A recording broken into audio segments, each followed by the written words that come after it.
This video contains subject matter that may be offensive and disturbing to some people.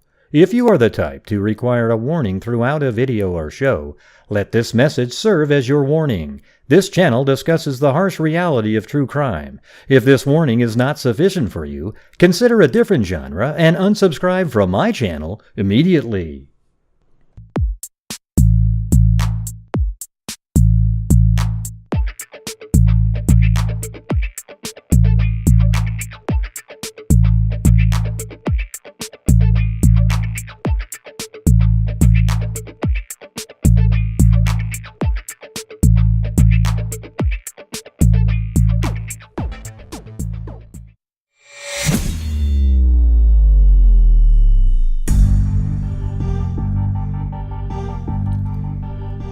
What's going on, fruities? Hey! Thank you, Sarita, up there. And there was Chloe yawning, already bored stiff. Yeah,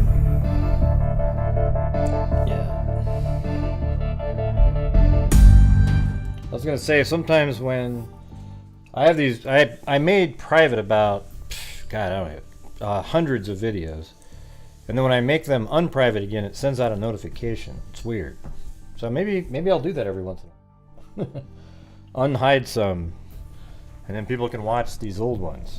But they'll look and go, oh, 3 years old, forget it. It shouldn't really matter how old it was. Yeah. Oh, the dogs ran away. Oh, by the way, I did a what is it? Let's see. Is this it? Oh yeah, I made beanies. Look. Yeah, check it out. Hold on a second. I got it.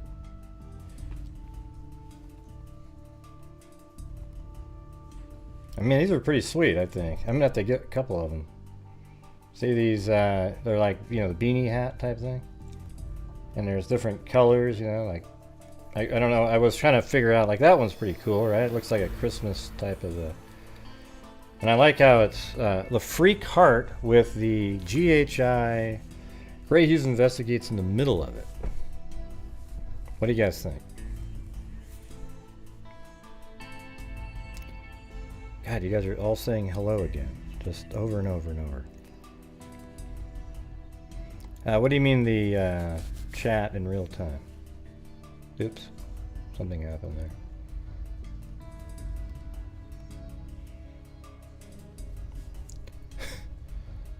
Yeah, wow.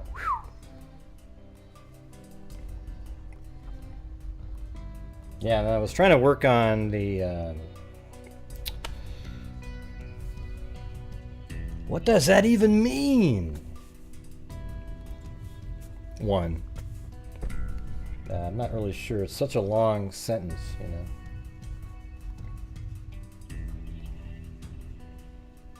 Yeah, so there's various colors here, and then there's another version out there that has a black outline, and the letters are black too. So there you go. That's kind of a weird color combination, but looks like black, navy, white. Every time I click on the white one, it shuts off. But I mean, we're kind of getting out of season for those. But.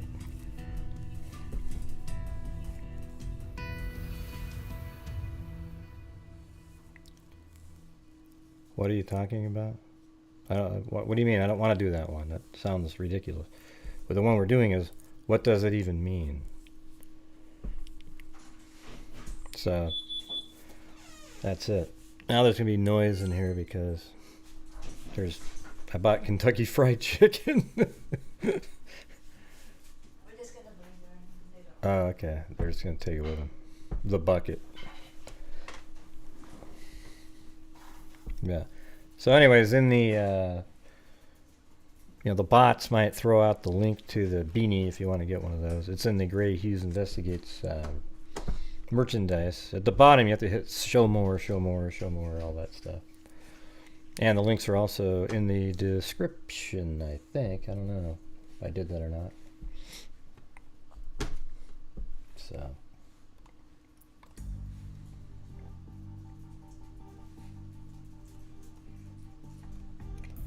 You know, I think there was a time where I was almost going to cover this Nissen, Wilma Nissen, or maybe did talk about it, but the folder I had only had one article, and that's usually when I haven't done something. Alright, so anyways, we're going to get started now. I know it's not the cool cases, but I don't give a shit, so. That's why, like right now, if I'd put, you know, Delphi or, you know, Idaho 4 or something like that, you get 5, 6, 7, 800 people no matter what. But when it doesn't say the names that everybody knows, they go, oh, yeah, forget it. Yeah, we're going to have to, we'll come back some other time.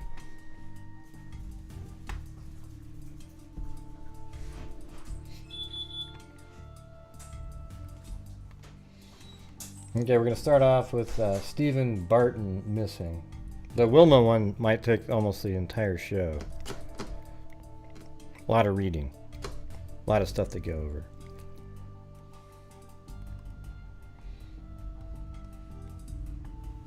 And like I always say at the beginning of the shows, on this channel, you guys are the support for the channel. There is no ad revenue on live streams, and your guys' super chats, like Lynette Burns right there and Sarita a minute ago, are the sole income on the live streams, and that's what helps fund, you know, that's the main source of income that helps support my channel and allows me to donate on behalf of Grant Hughes Investigates tons and tons of money every year. So the only way that happens is if you guys who can afford it are helping support the channel. All right. Thanks, Lynette Burns. How you doing out there? How's it going? I don't know, some guy that was a criminal, Mark. He just looked really weird, so we put him on there. Love it when you curse. Kissing face. Oh yeah? Sweet.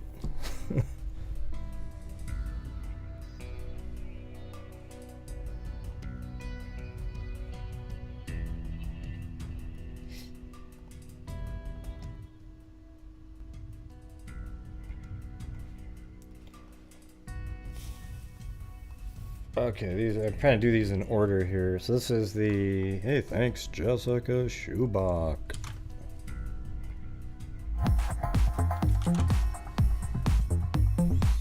This is recent here. This is a recent case. The case of Ocean wave. Ocean wave. I wonder if ocean once I make the, you know, that private video public, if YouTube was like, wow, we just already pump one out for you, so we're not going to pump another video out for you. Yeah, well, that sucks, because I think that's what just happened, is they didn't put out notifications much for this video, this show, because they had just recently, because I was trying to find where I covered the yogurt shop murders for somebody, and I had to make it unprivate or make it public, and then I copied the link and gave it to her, but then I'd also put it out there as if it was a ocean wave, ocean wave, ocean wave, like a new show coming up. Thank you, Quietly Frozen, and Irene Cipher. Thank you. All right, Thurston County Sheriff Office asked for public's help finding missing Rochester area man. So this is just a missing person case really quick. Thurston County Sheriff's Office deputies are searching for a 54-year-old Rochester man who was last seen the evening of Wednesday, March 8th. Chewbacca? Yeah. Oh, I'll be Chewbacca if you want me to.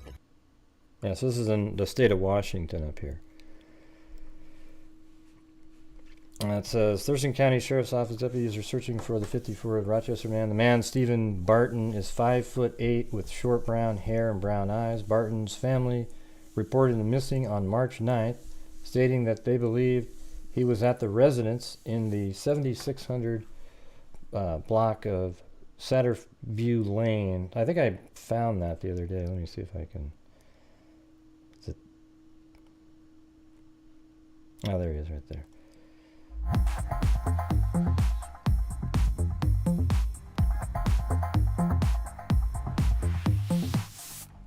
So I'm pretty sure that's his house. Let's start a even wave. right there. Freaks.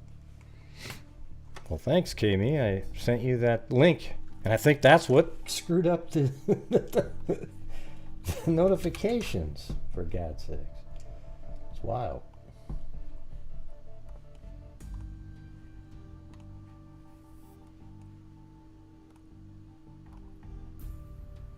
Oops.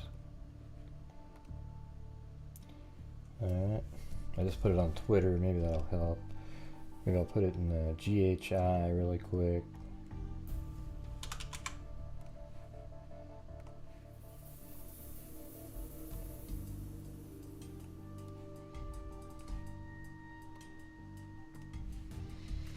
Okay, Thurston County Sheriff's Office searched the property with the assistance of Washington State Patrol aircraft and did not locate Barton.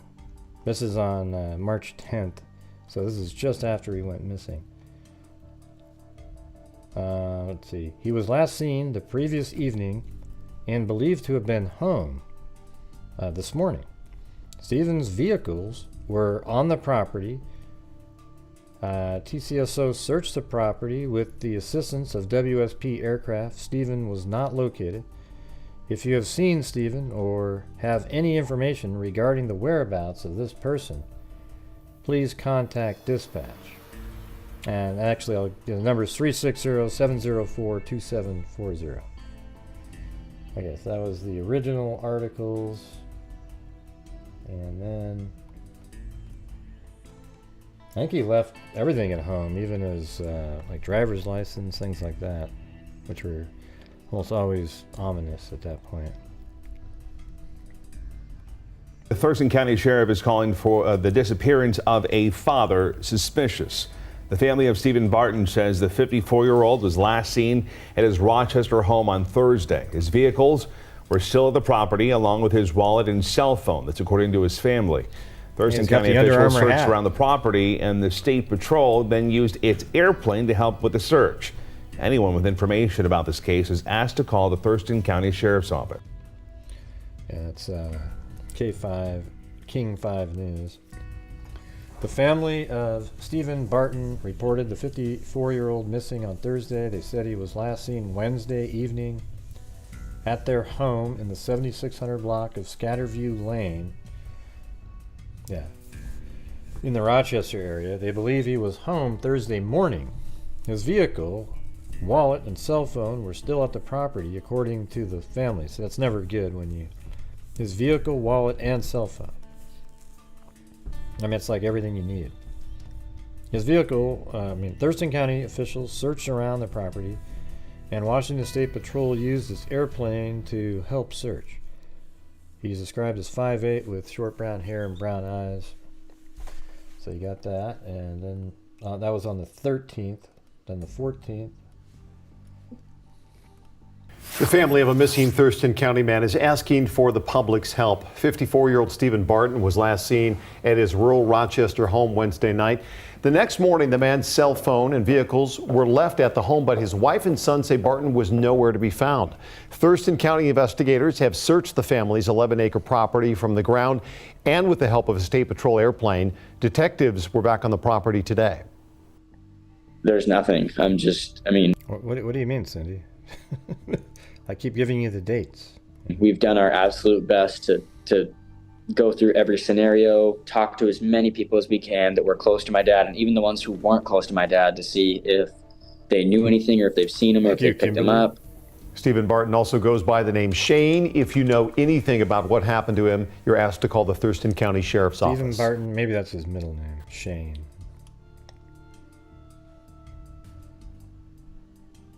The Special Olympics of Washington held their Let's see. Danner Barton said his family can't think of any reason Stephen Barton would have walked away. I think he just said that. There's nothing.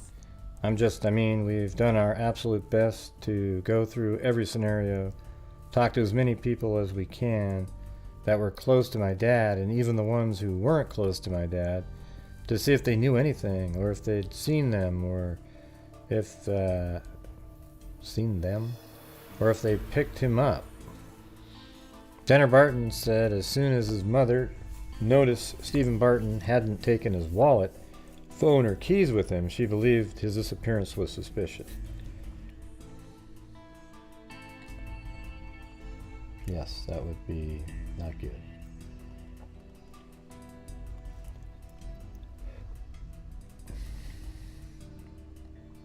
I mean, this is probably pretty similar, but just one last thing. Stephen Barton, thanks again to Kimberly Faith up there. Stephen Barton, missing since Wednesday night, has caused great concern for his family and the Thurston County community. Barton was last seen at his rural Thurston County home on Wednesday night. The next morning, his cell phone and vehicles were left at his home, but he was nowhere to be found. The Thurston County Sheriff's Office is currently seeking public assistance in searching for 54-year-old Stephen Barton. In addition to the search conducted by law enforcement, family and friends, the family has also taken to social media to spread awareness about Barton's disappearance. Stephen Barton, missing since Wednesday night, has caused great concern for his family and the Thurston County community. Barton was last seen at his rural Thurston County home on Wednesday night. The next morning, his cell phone and vehicles were left at his home, but he was nowhere to be found. The Thurston County Sheriff's Office is currently seeking. It looks like it's almost identical to what they wrote right there. There's nothing, I just mean we've done absolutely the best. We already read that a minute ago. However, they are still unable to determine why Barton would have left on his own. This is one of those just crazy mysteries, like out of nowhere. Just a guy that has a wife, 2 kids it looked like, and he just sort of, I mean, I think that's his wife and 2 kids anyway. And he's at home, and then he just walks away into the wilderness, I guess. In addition to the searches conducted by law enforcement, family and friends, the family has taken to social media. Yep. Yeah, so I mean, if you look at the house, it does, this over here is absolutely massive. And the house is right on the edge of that. So he literally could have just one day, you know, if there's a gun missing or whatever, walked up like this and just kept walking. I mean, there's paths all the way through this whole thing. I mean, I wonder if there's one of those 360-degree camera shots to show the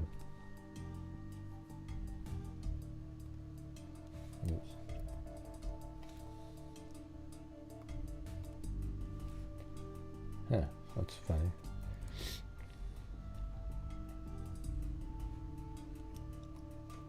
Oh yeah, tons of those.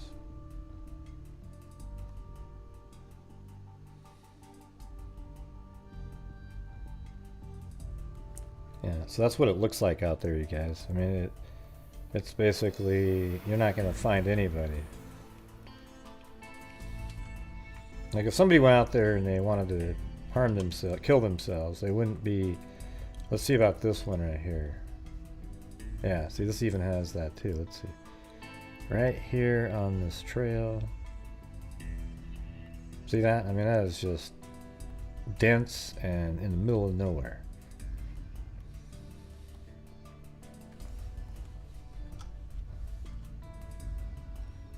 I'm so happy that people actually do their 3D cameras out in these areas and then upload it.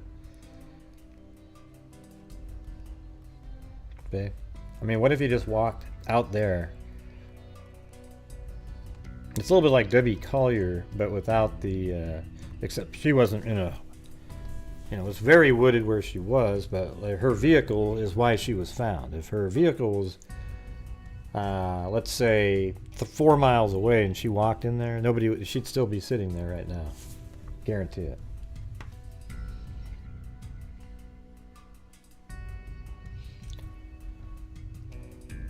Oh, he did take a gun? Yeah, that's not good. Was there anything about him that made him sort of like he was stressed out about something? I mean, he does have a wife and 2 kids, right? I think he's in this area right here. That's what I would guess. If I was going to just guess, I would say he's inside of this. But inside of that, you know, now maybe inside of that, how far would he go? You know, he's going to make sure he's past the sort of public places here, and, you know, not really sure how the paths work, but you can see them.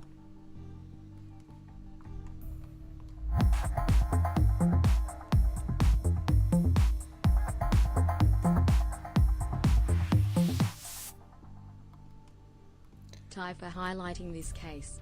He lives less than a mile from me. He apparently did take a gun. I think he's going to be more like right in here. Actually, that's not where I want it. Right over here.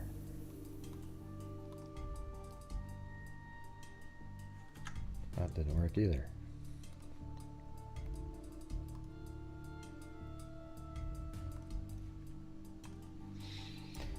Right there. Now, if he lands in that area, I'm going to sign up for my psychic channel.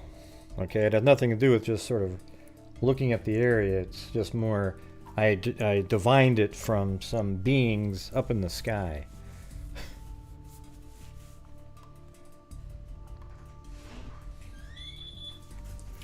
So that's where I'll leave it at. I don't really have anything else to offer because there isn't any more to offer. Anything else locally there, Kimberly, that people are talking about?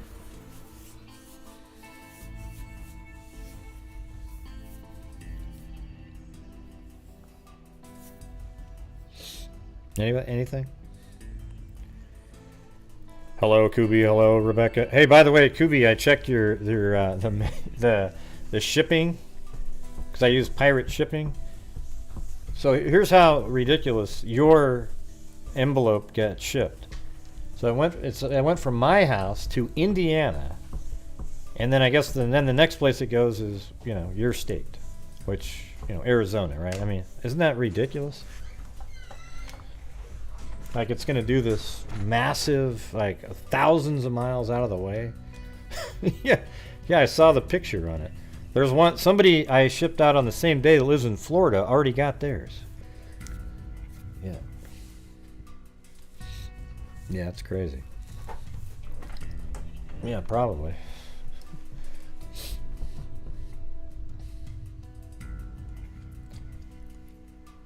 Is she saying anything up there? I don't see it. I'm looking for Kimberly Barr. Oh, there it is. Lots of local chatter about the wife that perhaps she isn't telling the truth. About what? A section of Black River was searched too. Search dogs out several times. Is that this river right there? So that's kind of close to the edge here. But what wouldn't the wife be telling the truth about? I bet there's fish in that thing.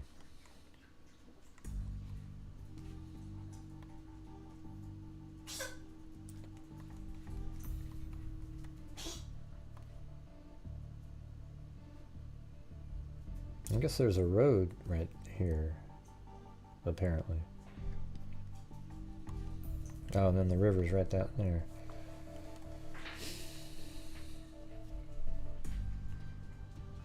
Nah, I don't think they're trying to help. A lot of times those Facebook groups just come up with wild, crazy speculations. They want to be on top of, I got the latest buzz.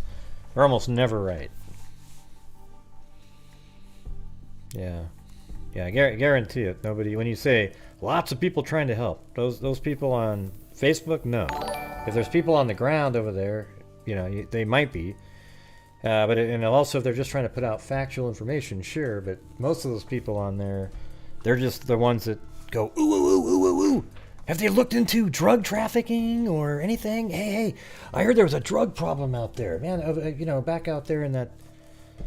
They just go on and on and on for hours and hours and hours, and I'm just looking at what we got here. You know, if his gun's missing...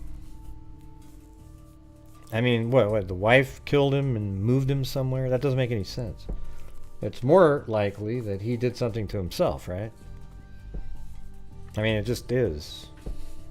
Now, I'm not saying I'd give it like 70% that he did something to himself. So that means there's 30% chance. That's just my own thinking. It's not based on some scientific numbers. And I think there's probably some other, the chance of something else is less, but definitely out there. Thanks, Eugenie.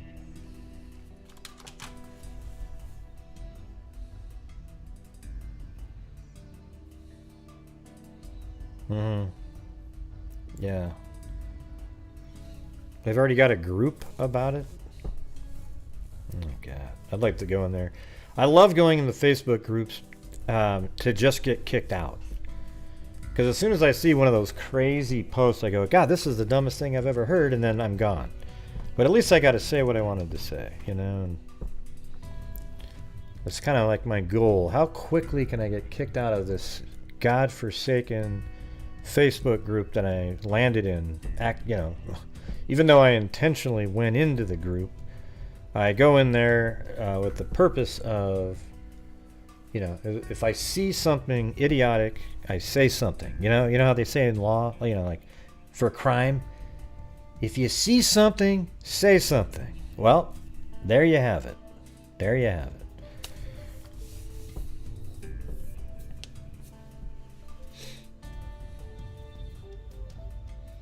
Yeah, I'm not sure if you call me a troll or not, but I just go in there and I see somebody saying stuff like, ooh, have they checked this? And I go, no, they haven't, because they have brains. And then they go, oh, Ray, I'm reporting you. Ooh. And then the next minute, I'm gone. I'm banned from the group. It's the same. I talk exactly the same. I write the same way. It's just, I've always been like this. So it's either if you don't like me, then you don't need to be here. It's no big deal, It's kind of the way it is.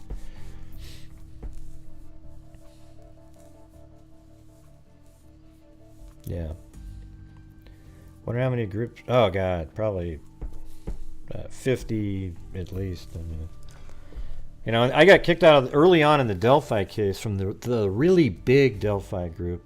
I got kicked out because I wouldn't accept their incorrect opinion.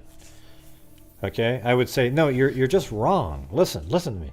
They thought the Abby and Libby were on the other side of the bridge. You know that video of the girls on the bridge? They thought it was on the start of the bridge. And I kept saying, no, it's been proven now. We've got the tree right here. Look, we've got this and this. And then after a while, I'm not going to do the let's agree to disagree thing when I know something is true. And I hope nobody does that. Let's just agree to disagree that 1 + 1 = 2. Yeah. I know you think it's 19, but let's, Thank you, Kathy Freidenmaker.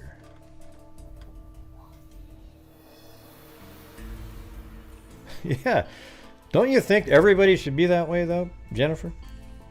Honest to God, shouldn't everybody out there not agree to disagree when they know for certain? Now, it's okay when it's something like, I think Simon and Garfunkel are the best folk band or just band in general that's ever been.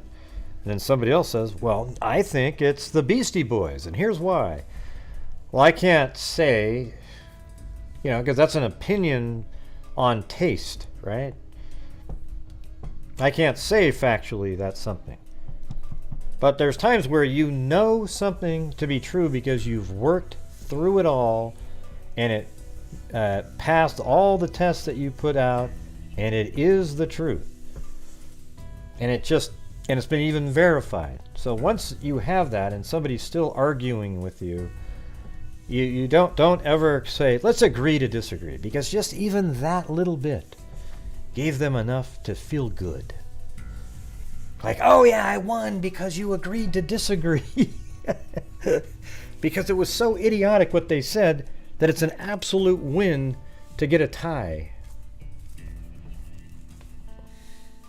How do you not know who Simon and Garfunkel are? Jesus. The one that sang Sound of Silence, Mrs. Robinson. Jesus. Wow. Well, cool. Thanks.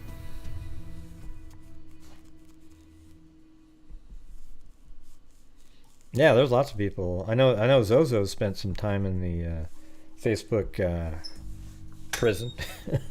A lot of people have, actually. Yeah. Mm-hmm.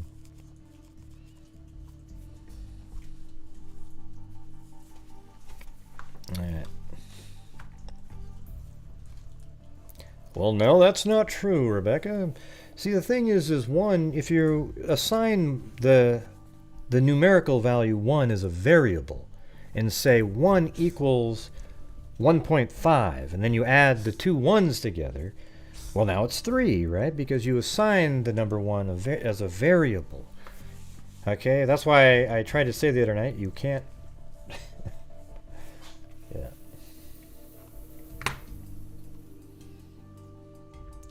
Well, anyways, hope they find him. And he maybe just took off and decided to go somewhere, but it's not really likely because he left his car, his wallet, everything that he needs basically to survive is at home, except he took his gun. It's a little bit like, Brian Laundrie, sort of, right? He just took off and took a gun and probably had his backpack, and that's not for the same reasons or anything, but there's a lot of people that are depressed about something one way or another. Now, it's possible it's something else, but we just don't know. Now, it doesn't sound like unaliving at all, Lori. Yeah, never even heard it. What does that even mean? Now, Simon and Garfunkel are just absolutely incredible to me. I mean, the harmony that they had. Art Garfunkel was kind of the writer, poet, and Paul Simon's the kind of the music guy. Wrote the put the actual notes on the page, and well, I'm sure she was joking. Yeah. Agreed, great. Also, Simon and Garfunkel are legend. Mm-hmm. I always sing along to Sound of Silence. I actually can do the harmony with them. You don't even know that I'm singing along. It's right in there. Yep, he was awesome. Okay, anyways, let's move on to... We got to get to the big case now. So it's going to be a lot of reading here. So if you guys can even help support the channel with the like button or super chats, whatever it is, during the reading, trying to get through the case, that'd be great. At least, let's see, what does that say? Yeah, no, Boxer's pretty good, but Sound of Silence is one of the best songs ever written. Probably right there. It's like Yesterday from the Beatles, Sound of Silence, and there's a couple others maybe in the same ballpark. So this is her right here, Wilma Nissen.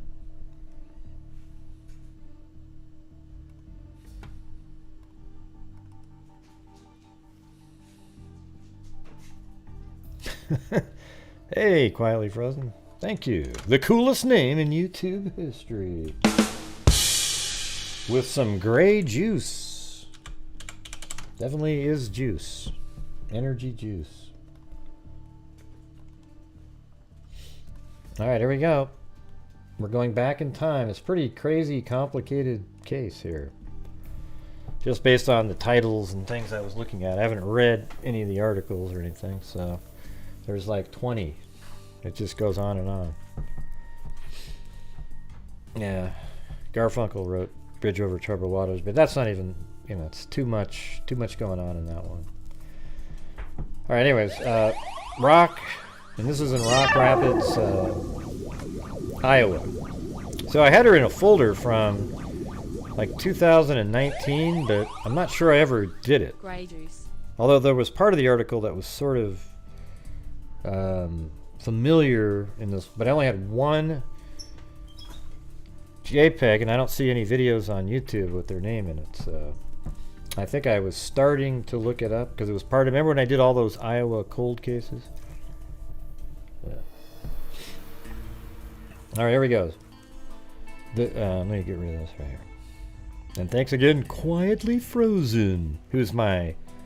Apparently, she's actually my wife, everybody, who sends in super chats over and over again just so that YouTube takes their percentage and we just lose money. Like, I think it's pretty funny. These guys are lunatics. Wow, just wow. Everyone knows Bob Sager and yeah, I don't think so. Anyways, it doesn't really matter, dude. And I didn't want to keep talking about bands and whatnot. Really don't give a shit. All right. Everybody's taste in music is different. Art's different. Foods they like are different. Some people like macaroni cheese. Some people like sushi. You know, it's like, you know, I think you're a lunatic if you just like macaroni and cheese over, sushi. But you know, that's okay. All right. So I really don't. I don't want to get into a discussion who's better and who's this and that. Yeah. So here we go. Woman's body found in ditch.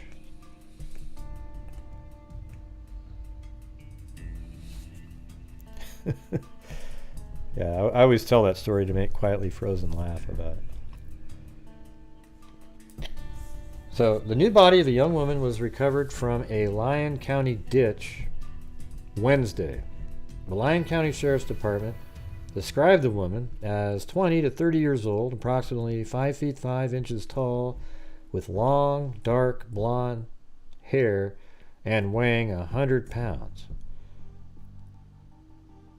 So she's pretty thin. She was clad only in light-colored boots, so she was naked except for boots that she had on. And as a matter of fact, I have a crime scene photo here. Now you see these ropes on her legs here. I mean, so those are the boots, and those are her legs in the boots, and she was found on there. That's the only picture I've got. Okay, but that's actually a crime scene photo there. It was estimated the woman had been lying in the ditch for approximately a month. An autopsy was scheduled for Thursday in Rock Rapids. Authorities withheld the location of where the body was found, pending an investigation by local authorities and the Iowa Bureau of Criminal Investigation. Okay, so that was the article on October 5th, 1978.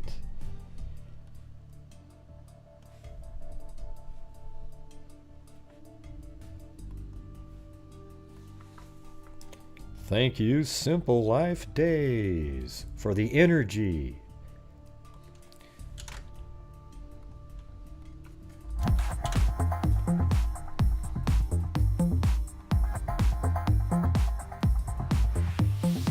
Then on the 6th of October 1978,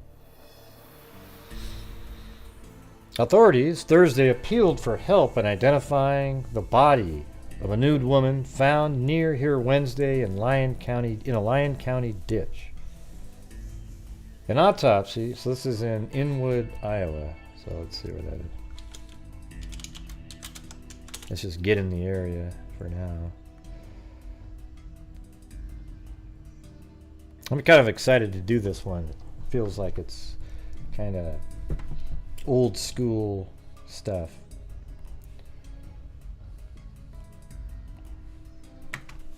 An autopsy was to be done Thursday in Rock Rapids. The investigation is being treated as a homicide. Gerald Shanahan, Chief of State Division of Criminal Investigations, said the body was badly decomposed and covered with green canvas bag. The woman was clad only in a pair of calf-high, white, zippered, patent leather fashion boots, investigators said, and may have been in the ditch for as long as 2 months. Dr. Richard Hendrick, Lyon County Medical Examiner, so this is in October, said it appeared the woman may have been killed somewhere else and her body dumped in the ditch. She was described as white, about 5 feet 5 inches tall, weighing about 100 pounds, and having long, dark blonde or light brown hair. She was thought to be 20 to 30 years old. The Lyon County Sheriff's Office said Thursday afternoon that the clothing, including a pair of light green denim pants and red, white, blue underpants, were found at the scene. Investigators also said the woman was wearing a silver and gold ring on the third finger of her right hand. So there you go. Hey, thank you, circa then. You know, around that time.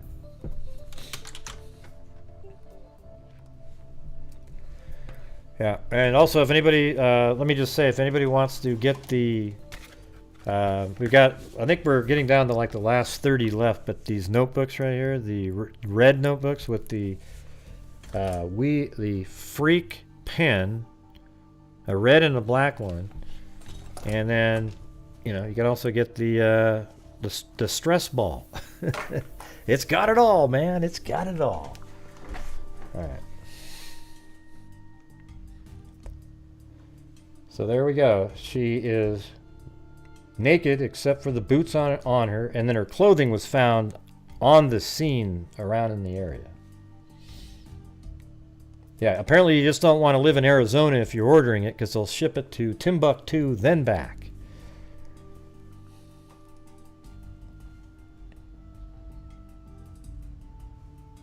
Yeah, I think I got that one. But send me an email though, circa then, and make sure I have it. I'm sure you don't have it. You have a different name. Okay, dead woman's identity continues as a mystery. So this is October 18th, 1978. The Lyon County Sheriff says his deputies and state agents have received calls and letters from people across the nation who fear they might be able to identify the body of a young woman found near Rock Rapids. And also, just to say that what I just said a minute ago, PayPal, if you use any of the other ones too, like the Cash App or Venmo, you can do the same thing to get the notebook. We had one just this morning from Illinois, said Sheriff H. Craig Vinson in an interview Tuesday.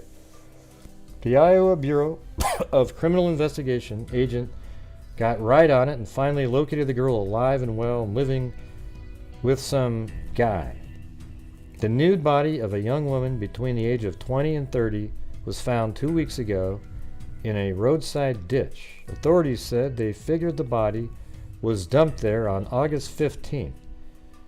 There wasn't enough left to be able to identify the woman or determine the cause of death. It was weird that you could still kind of see her legs there, though. Since then, Vincent said the process of trying to identify the woman has been one of eliminating names of missing persons, which he said is time-consuming. It takes several hours to eliminate each girl, he said. Vincent's office is getting help from 2 BCI agents. We've already eliminated 30 or 40, the sheriff said. Vincent said a set of footprints has been made, but there has been no luck so far in getting fingerprints. He said there's a strong possibility that dental work could be helpful, but he said the lower jaw is missing, and that is blocking another possible approach for dental records. Reconstructing the face of the victim from the bone structure. I guess that too. Vincent said the only new thing that has turned up since the body was found is the confirmation that it was there on August 18th. August 18th, huh? Craig Beck, BCI director, said the investigation into the death cannot really get off the ground until there is an identification. You've got to establish the identity before you can work on the homicide. Yeah, exactly. So that was, and then there was another one on 1979, April. Sheriff Craig Vinson said Thursday that missing jawbones and deterioration have thwarted reconstruction of the facial features of the unidentified young woman whose body was found in Lyon County last October.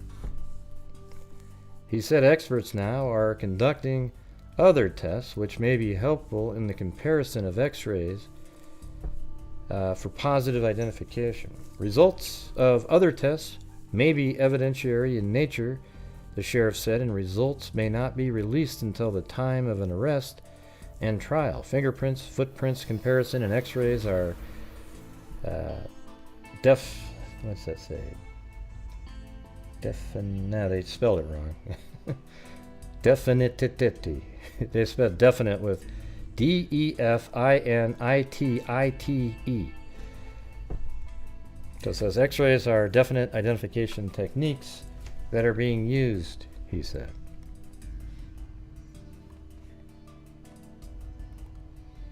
And then 1986, so now we're 8 years later, or 7, I guess. Oops.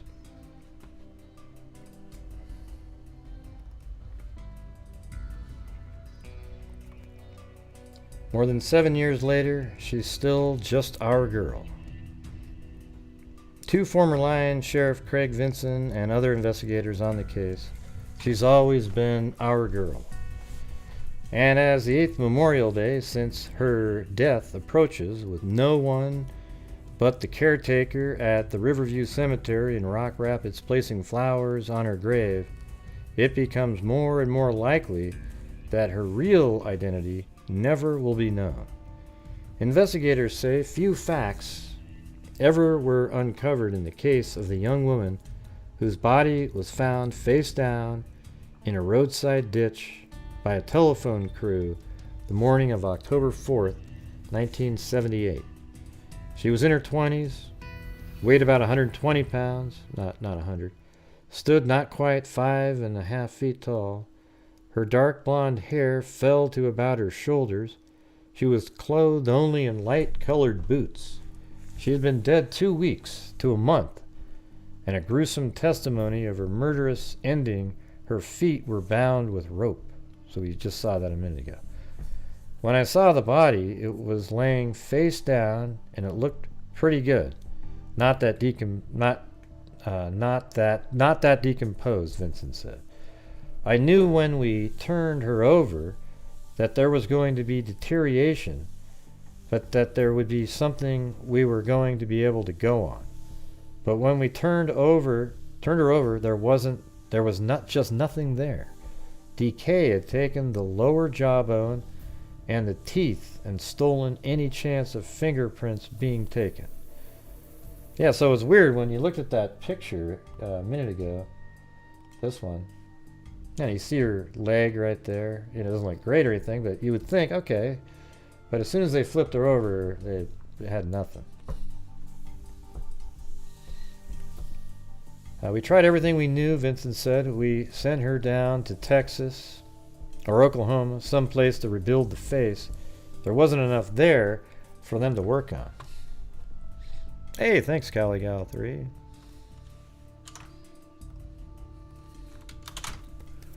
All the forensic methods that were available were utilized, said Gene Meyer, Assistant Director of the Iowa Division of Criminal Investigation in Des Moines. The brief description of the woman was sent to law enforcement agencies throughout the United States. The boots provided possible clues to her identity. And this is a Sioux City Journal here. All these links are in the description, so you can go check them out if you want later. I'll be back if you want me to. Go-go dancer boots, that's what stuck me anyway, said Vincent. It was my theory that she was a go-go dancer, or possibly a prostitute who just got in trouble with the wrong person somewhere down the line. We contacted go-go places and some sex workers to see if anyone was missing, but those people aren't very talkative. The ditch where she was found is less than 10 miles from both the Minnesota and South Dakota borders. She could have come into the county from any direction. Over the 6 months that followed the discovery of the body, more than 100 people contacted investigators about the woman. We had people come from out of state. We had one woman come twice. She was really desperate. They would give a description, but we didn't have anything to match their description. Maybe somebody gave us the right person, but how do we know? He asked. Her body was kept in the county morgue for several months, occasionally pulled out to be viewed by someone seeking a missing relative. When the DCI had gotten all they could from what was left, then we buried her, the retired sheriff said. A graveside service drew Vinson, an IDCI agent, the mortician, and a preacher. The preacher said a few words over the grave, and that was it, the sheriff recalled. We never really had a name for her. We just called her our girl. Vinson, who retired as sheriff in 1980, did not leave the case of the unidentified woman behind with his badge and gun. It's just like you still got something on your mind that you never finished, he said. For the IDCI, the case will not be over until the woman's name is known. It is certainly not a forgotten investigation by any means, Meyer said. Homicide investigations are the very top priority of the DCI. That's why they remain active, remain an agent. That's why they remain active, remain an agent's responsibility. Obviously, we'd like to solve every homicide that we work on. Unfortunately, we don't enjoy the luxury. Meanwhile, the lone visitor to the woman's grave is cemetery caretaker Elmer Van Anken. Unidentified female, that's all it says on there, Van Anken said, referring to the woman's grave marker. He said he especially is reminded of the fate of the anonymous woman on Memorial Day, when most grave sites are blooming with colorful bouquets, evidence of recent visits by relatives. When everyone is getting flowers, I feel sorry for the girl, so I go around and pick up some flowers and put them there, he said. When you go past the grave, you remember, Van Aken said, but what was once the talk of the town is rarely mentioned by residents today. It's old, you know, he said. The only ones who do bring it up, it's just to say it's too bad. She was someone's mother, someone will say.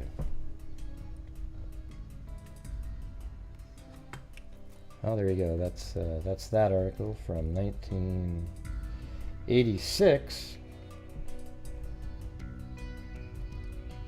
And then there was pretty much nothing in the papers for 20 years, and then we get this one. Mystery solved. Lucky break leads to major step in Lyon County cold case.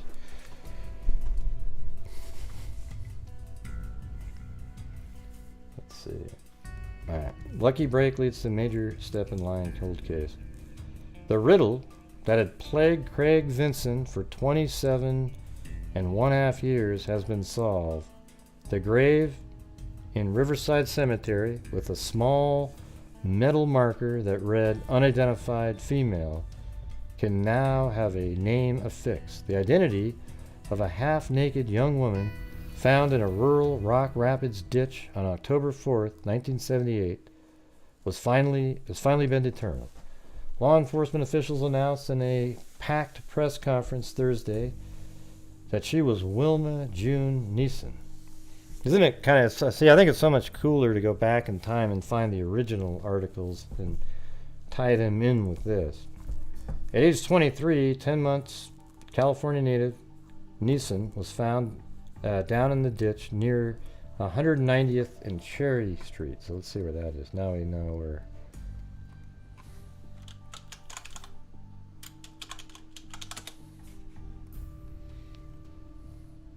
In Rock Rapids. Hey, thanks, Kit Kat. How's it going? Just popping in to say hello, freaks.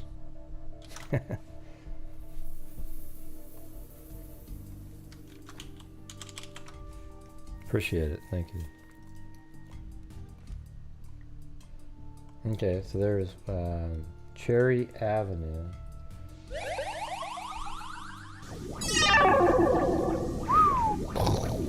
alien abduction.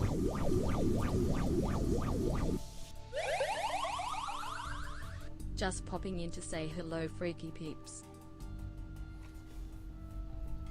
Yeah, rural Lyon, so 190th.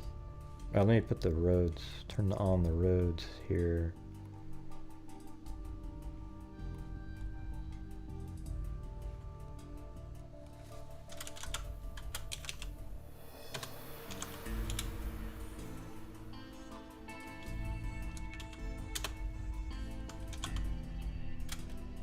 $190th.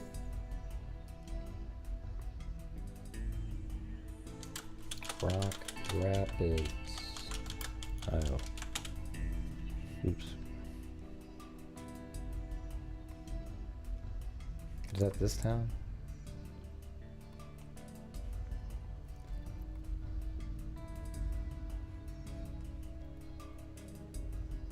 Huh, it doesn't even have a name on that town. Oh, no, there it is. Sibley.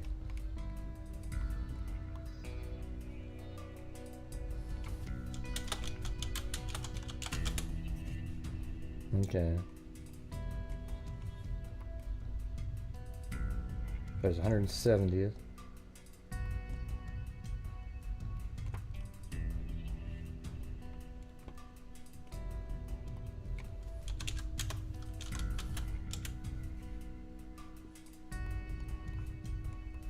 Okay, so this is 190th.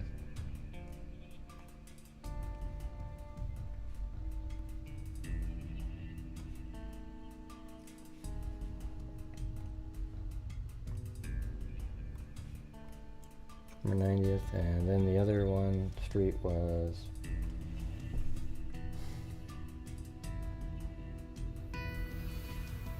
Cherry Street. So now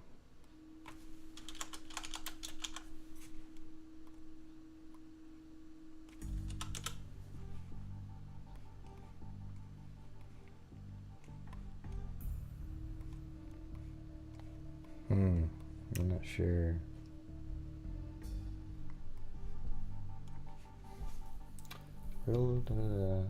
Riverside Cemetery. So let's see, where's Riverside Cemetery?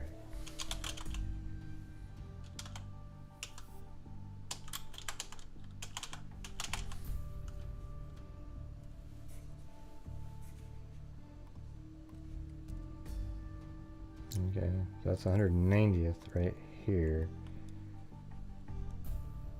Still. And that's the cemetery right there.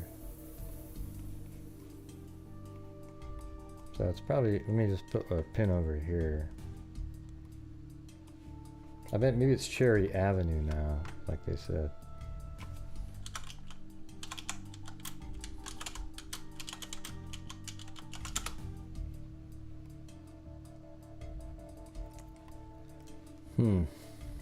Yeah, doesn't, Cherry Streets. 90 in Cherry Street.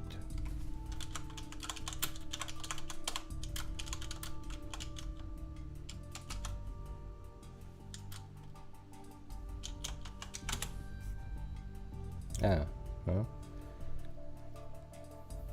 I don't see it still,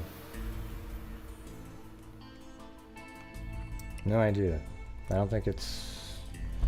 Maybe it's not called that anymore. I don't see the name of it in here. See, Rock Rapids... Cherry Street, Rock Rapids, Iowa. Well, if anybody can find the new name of it, let me know. She was wearing khaki pants, bikini underwear, and white go-go boots, and was naked from the waist up. A fluke break in the case occurred 3 weeks ago. Lyon County Sheriff Blythe Blumendahl, geez, Bloemendal, said with a 100% positive ID by fingerprint analysis that a lab technician in Des Moines made on a print that had come from the Los Angeles Police Department. So they were able to get fingerprints. There were lots of periods with no advance in the case, Blumendahl said, but this file never closed on our desk. While there is still no known cause of death with the naming of the woman, the case moves into another phase, that of a homicide investigation.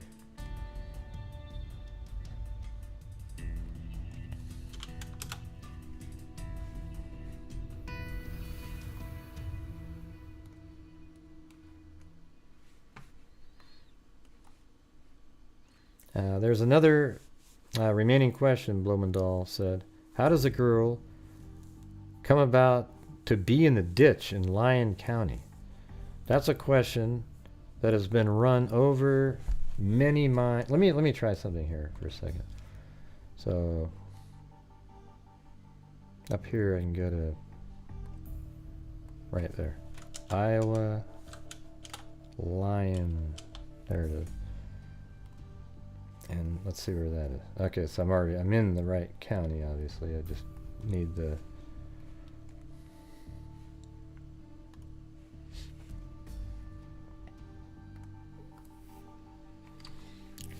Speaking downtown, Jim Roman of Rock Rapids remembers how the discovery of the young female was the talk of the town in 1978. We didn't think it would be a local girl because no one was reported missing, until word Monday that the sheriff would reveal the identity on Thursday. I've just completely almost forgot about it, Roman said. It was just so long ago.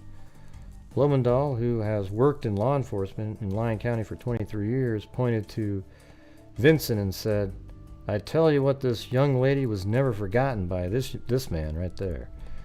Winston was Lyon County Sheriff from 1962 to 1980. It is something I've never forgotten. He said, I wanted to solve it before I left office. I am glad it is over. I stood over the girl and took videotape of her, Vincent said. From what I could see of her lying face down in the dirt, I really thought she looked pretty good, her skin, and so I was hoping that when we turned her over, there would be some means of identifying her, but we turned her over and there was nothing. That was in that article that we read earlier. Thank you for the energy, Kelly Snyder. I appreciate it.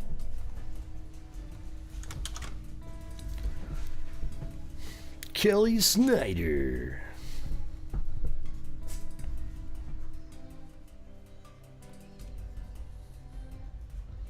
It is by sheer luck that in 1978, LAPD print card hit the federal print system. Blumendahl said, back in 1978, I don't think everybody is sending fingerprints to the federal government. They are keeping them in-house. The mere fact that this California agency did this is phenomenal. Wow, so it made it to a federal database, and that's really how they were able to identify her.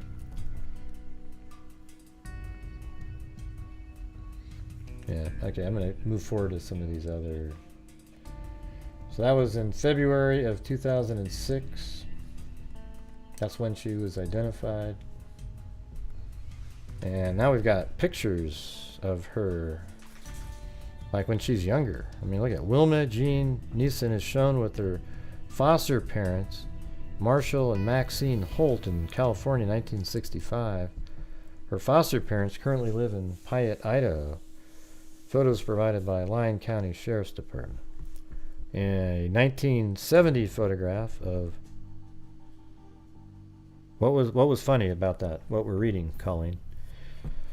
A 1970 photograph of Wilma June Nissen, right, with her sister Mona, who is deaf and unable to speak.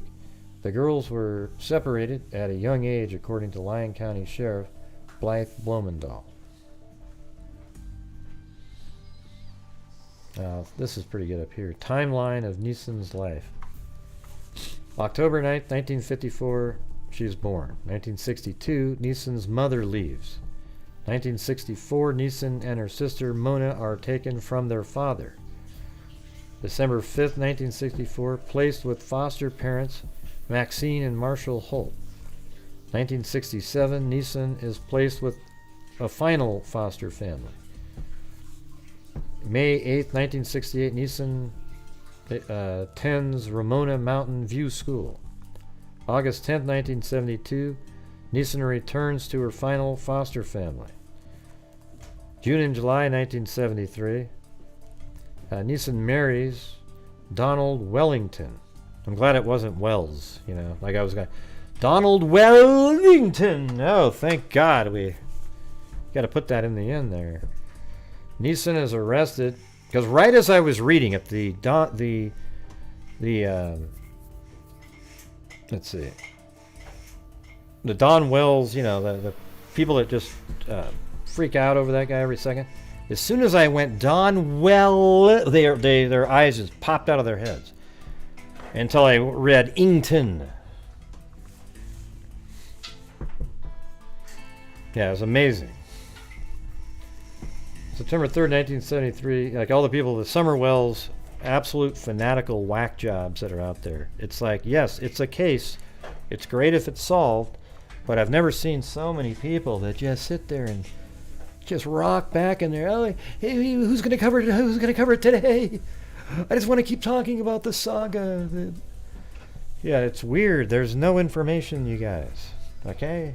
It's bizarro world out there. Almost strange in a way. There's nothing active on it. Like, you know, people might say that about the Delphi case, but no, there's stuff going on there. They have made an arrest. There are things happening and different people looking into different things. Yeah, everybody wishes they'd find her, but you know, it's just the obsession that people have with that one case. It's almost kind of strange in a way. I gotta be honest with you. Now, there's so many other ones exactly like it.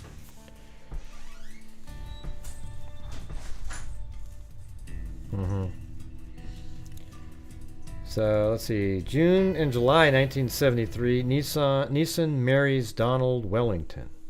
Then September 3rd, 1973, Nissen is arrested by LAPD for sex trafficking. October 25th, 1973, Nissen is arrested for sex trafficking again. August 4th, 1974, she's arrested in Long Beach for sex trafficking. 2 weeks later, she's also arrested for sex trafficking. And December, same thing in San Diego.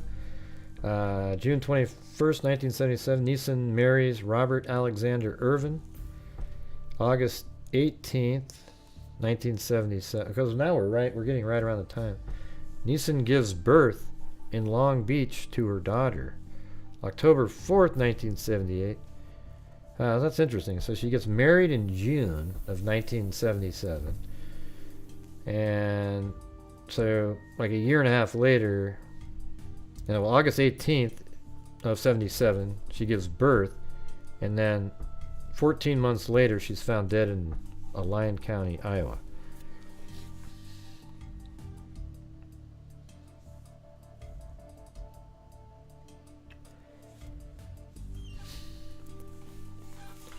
See, to many Siouxlanders, Wilma is known only as woman wearing white go-go boots who was found dead in a ditch outside Rock Rapids, Iowa, 27 years ago. Now, I bet you it might be a trucker, you know. I mean, how did she get from California all the way to Iowa? And she looks like she was tied up, too. The mystery began unraveling in mid-February when authorities spoke to a 28-year-old woman believed to be the daughter of Wilma, who was 23 at the time of her death. At a Friday press conference, Lyon County Sheriff Blythe Blumendahl released details of Wilma's troubled childhood and named her first foster family, a sister and 2 husbands. A lot of new information has come in with a lot of new leads, Blumendahl said. As we sit here today, we think there are several more children. We're going to be seeking them out today. We're going to be seeking out a former husband and 2 other people of interest to us, and we want to talk too.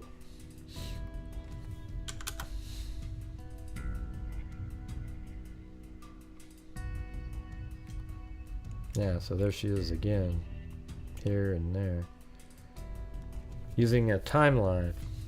At the age of 8, Wilma's mother abandoned her and her sister Mona, who was unable to hear or speak.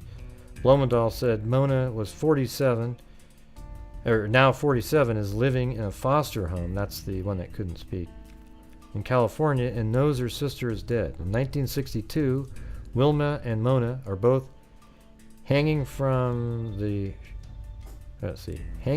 shirt and the pant leg of their mother, trying to make her stay, but her mother walked out on them. Wow.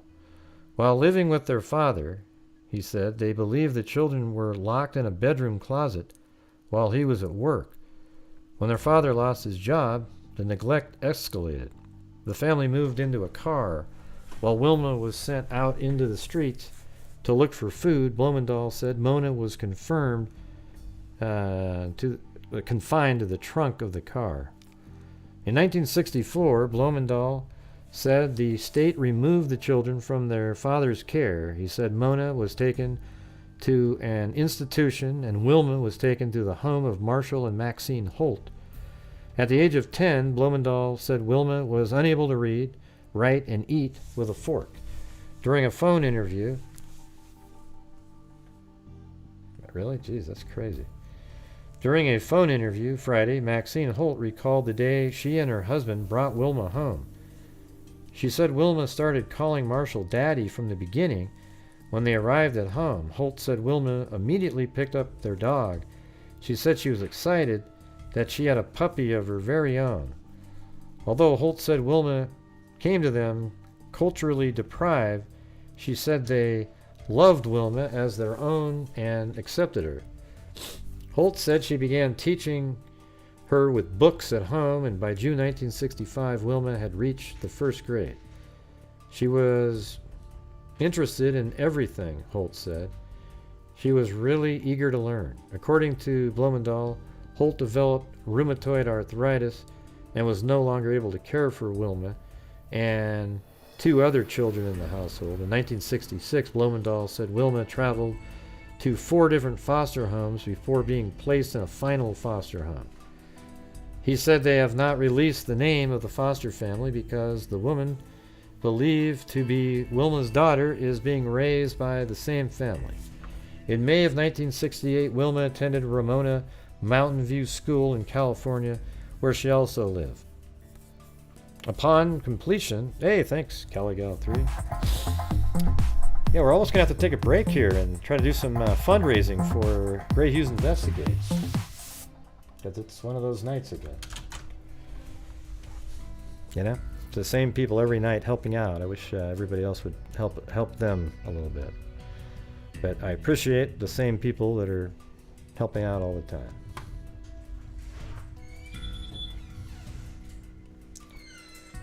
In May 1968, Wilma attended Ramona Mountain School. Upon completion of 10th grade, Wilma returned to live with her final foster family August 10th, 1972. On her 18th birthday, Blumendahl said they believe Wilma went for a walk and wasn't heard from again until the summer of 1973 when she married Donald Wellington. During her marriage to Wellington, Wilma was arrested several times in 2 years for sex working. Blumendahl said he believes Wilma may have gotten away from Wellington. He said a rumor has surfaced that Wilma may have been walking from California to Florida with a man and a small child. On the way, the child was reported taken away. We can't confirm it, he said. We don't have a clue, but we think this is a key to the story. As a document, Blumendahl said contains the name Amy Pizarro, which he said could be an alias Wilma used. He said the document also contains the name Michael Pizarro, which he said could be the name of a boyfriend or a son. We don't know if that is a name being used by her, a name being created by another, he said. Michael Pizarro, we think, is real. Thank you. Job 32nd degree.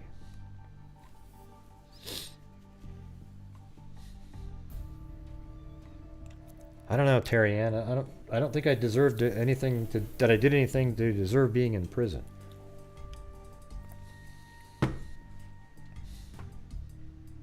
You know what I'm saying? We don't know exactly where he lays in here, but we think he is in there. Blumenthal said, and it is critical that they locate Wellington, who he said may have been looking for Wilma. Oh yeah? Well, it's the name of a guy here, Raven.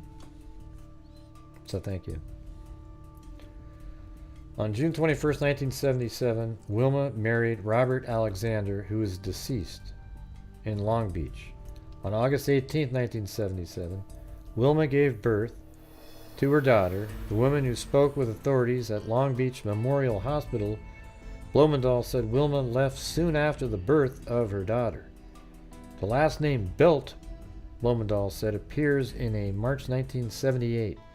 He said he was not able to reveal the source of the name. I'm not sure where they're, I mean, all this crazy stuff, it almost sounds like they're, like, where are they getting these names from? Where's Belt? Hey, thanks, Amber Maiden! On June 21st, 77, she married Robert Alexander. So now we're getting close to the time she disappeared. On August 18th, 1977, Wilma gave birth to her daughter, the woman who spoke with authorities at Long Beach Memorial Hospital. Ah! Jesus. Blumenthal said his name is... Ocean Wave. Blumenthal said Wilma left soon after the birth of her daughter. Yeah, I was just totally like, boo, that sound. That was crazy. The last name Belt, Blumenthal said, appears in March 1978. He said he was not able to reveal the source of the name. Blumenthal said the name is connected to Wilma, who was found dead October 4th, 1978, near 190th and Cherry Street in rural Rock Rapids. But there isn't a Cherry Street in, you know, like here's 190th right here. Okay, Hickory Avenue. Potput, no, that's potputs.com, really? Jeez.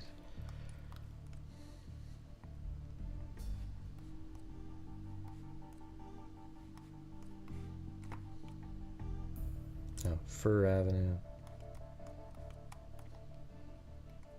Garfield Avenue.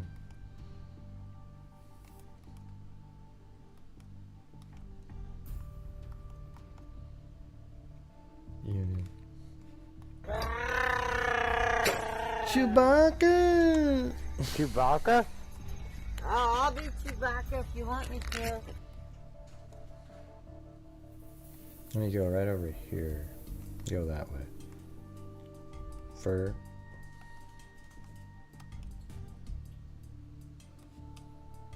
K42. Goldfinch. Grant. 575. Yeah. Hickory. Ibex. K60. Ironwood. Jackson. J. Jefferson. Yeah. I don't know, man. Maybe it's a street, though, would be in a town, wouldn't it? I mean, that's not really... Boone, Green, Adams. So it would probably be a street that... Yeah, it just doesn't make any sense. The 190th is way down here. So when would it ever be a street down there?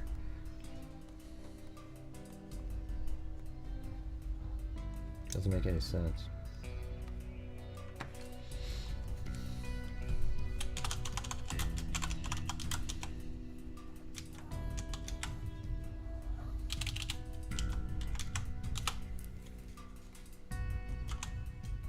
See, I just did cherry streets for the whole state of Iowa.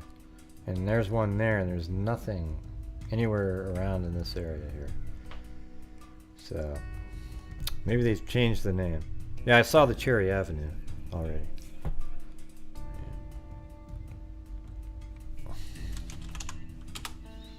But see, that's not even, you know, like, like I went Cherry Avenue, Rock, or not Rock, what was the name of it again? Rock Rapids.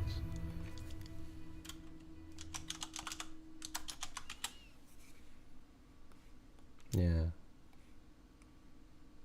So I think this might be the town. That's Rock Rapids, you know, but where's Cherry Avenue? I mean, that's what I was looking for, not Rock Rapids. So earlier we found Cherry Avenue, but somehow it's gone now.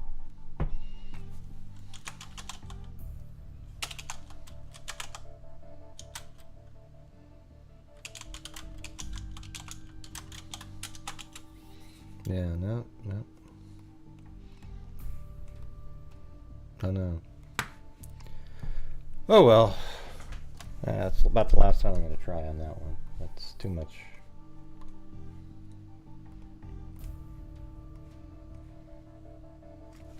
But she had like an absolutely horrific Lyons County. Oh, let's try that. So Lyons County, not Rock Rapids.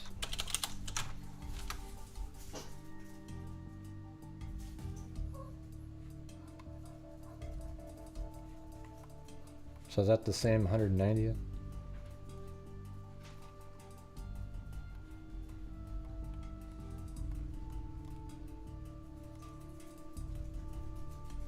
Oh yeah, it's the same 190th.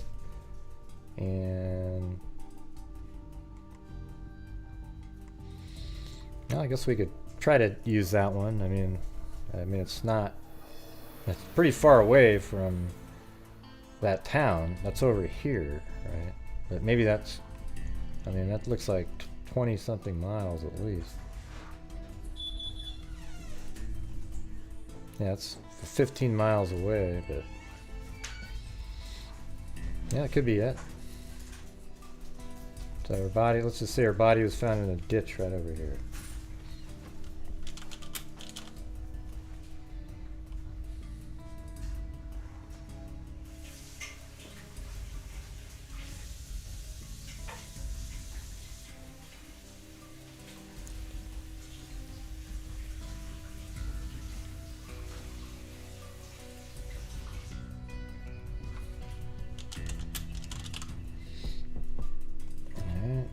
Let's take a look, because I think there's ditches on the ground there.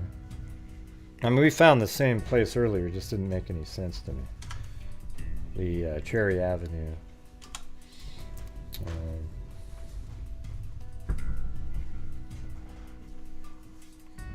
Yeah, so I don't think there's street view out here. There's one right there, though. So it's down there somewhere. Off of a dirt road.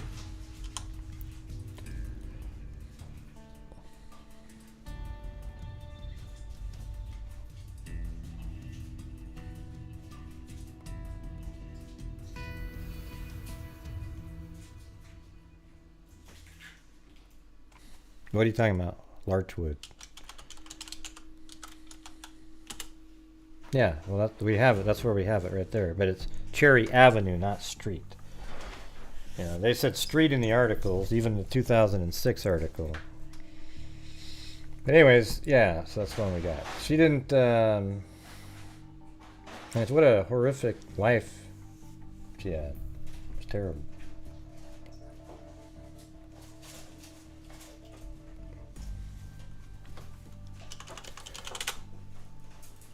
No, that's probably it. You know. I already found the cemetery earlier. It's right at the edge of the town. Forgot it's well right here. This is it right here, Riverside Cemetery. It's right there. And there's 190th, and that does run into 190th over here, and that's Cherry Avenue, so it's probably the right place, I would think.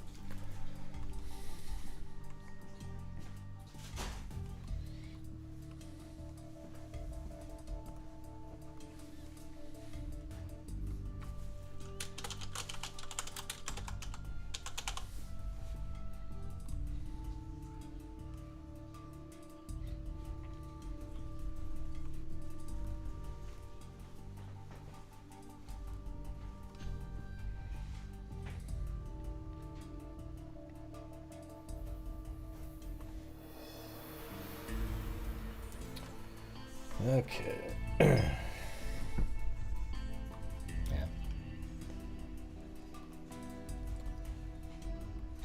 Almost feels like a trucker or something. I mean, how did she end up in Iowa from California? Unless she moved, picked up, did her thing somewhere else. We don't know how or why, but the last name Belt is a connection to Wilma Nissen, he said. He would probably be the last one who could identify that could have been with her last. If anyone sees this and knows someone by the name of Belt in the Long Beach, San Diego area, or even in the area, we need to know it. Although several pieces of the puzzle have been found, Blumendahl said they still have a long way to go in solving the case. He said they will reevaluate forensic evidence and reenact the crime scene. No matter what the struggles, Blumendahl said he is willing to put in whatever time and work it takes to find Wilma's killer. She may not have been in Lyon County 8 hours alive, but it has such a personal feel, he said. I think it's like a trucker who just dumped her body there and threw all of her clothes out and everything.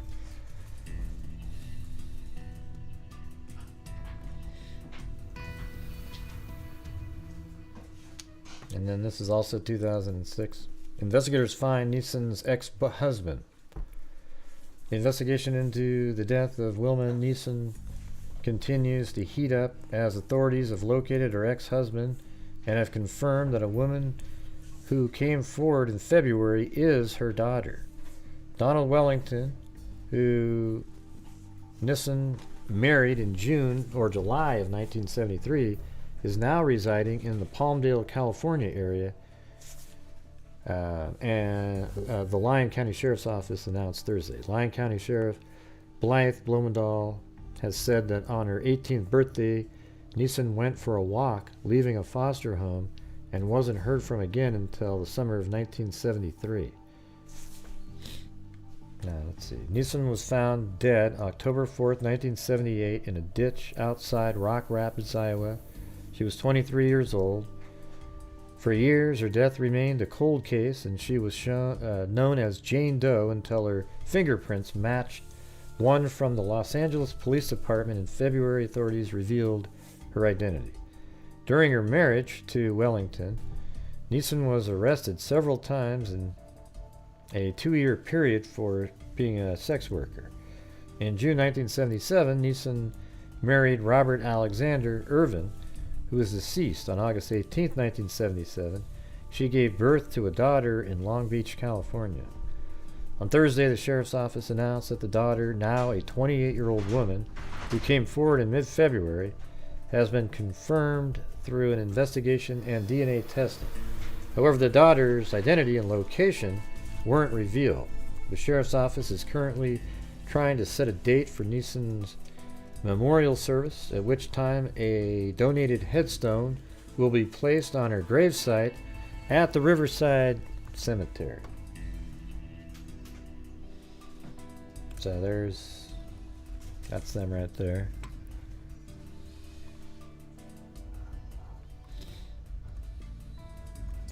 And about a month after that, in May of 2006, sheriff releases Nissen's daughter's identity.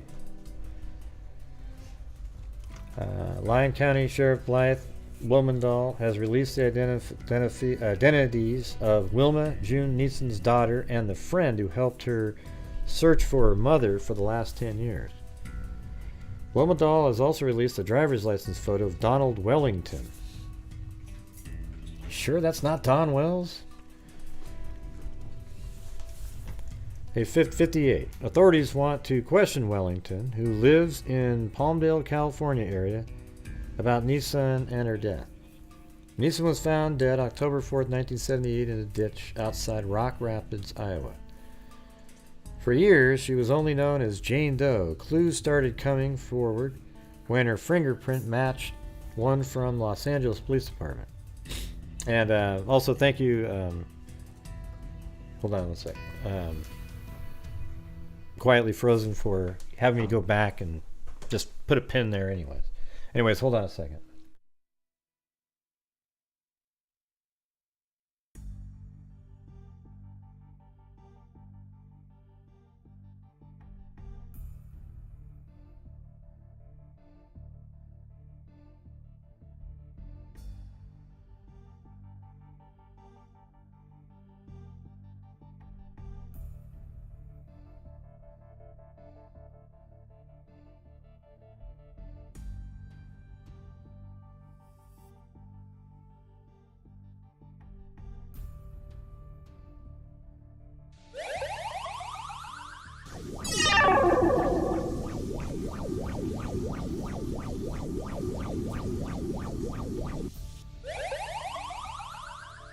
Hair grey and freaks.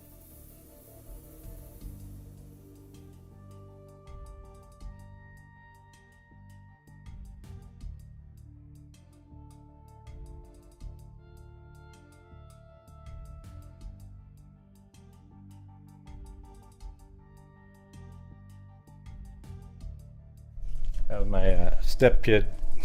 He came in. That's pretty cool. He gave me a hug and everything. It was cool. Hey, thanks, Cindy Lynn.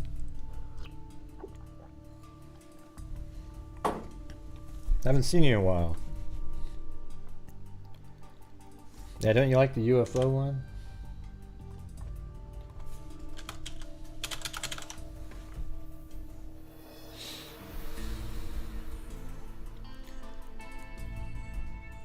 Oh, yeah.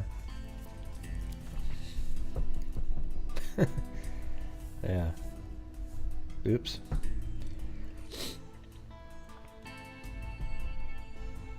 Yeah, he's pretty cool. He even calls me dad sometimes. He's like, wow, look at that. At least sometime in my life I was called that. Yeah. Ugh.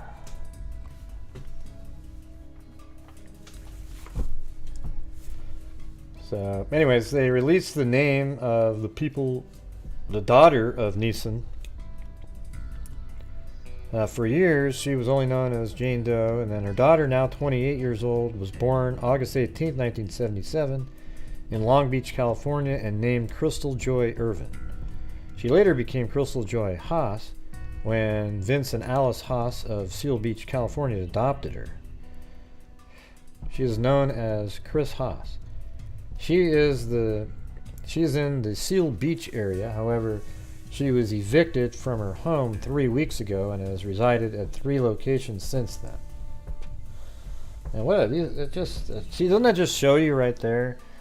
If you start off with shitty parents, look how it got shitty for everybody. It got shitty for Nissen and her sister, and then even the daughter she had was in the foster bit.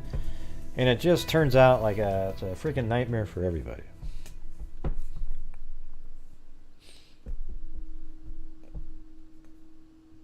Yeah, it's pretty cool. Yeah, anyways, shit. Let's see. Authorities continue to try to piece together clues in this cold case and to look for Wellington, who married Nissen in June or July 1973. Authorities in California have been searching for him, however. His lifestyle doesn't put him in the public view much. What does that mean? This guy moves around like you or I change socks, he said. The information on Wellington's driver's license states that he's 5 foot 10 inches tall. Yeah, maybe he did something to her and drove her all the way to Idaho. And he weighs 235 pounds. Wellington had contact with police 6 months ago when he was arrested for stealing a bicycle. Blumendahl said the charge was later dropped, so he's probably a burglar or something like that. That's why he's not out in the daylight. Authorities are also looking for someone who goes by the last name of Belt. No further information about that person is available.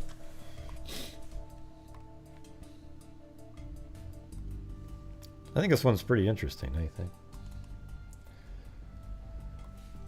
It goes from a missing person, and then they go into something else. There it is. Saying a final goodbye. Rock Rapids, Iowa, for 27 years, Wilma June Nissen was known only as Jane Doe, a woman wearing white go-go boots who was found dead in a ditch outside Rock Rapids. Thanks, Quietly Frozen. Chewbacca? The coolest name in I'll be YouTube history. Chewbacca if you want me to. Chewbacca! On a sunny, balmy afternoon, mourners gathered around the pink granite headstone etched with Wilma's name. Things seem a little dark and rough. Be not afraid, I will take you to the other shore. That's where Wilma's heading.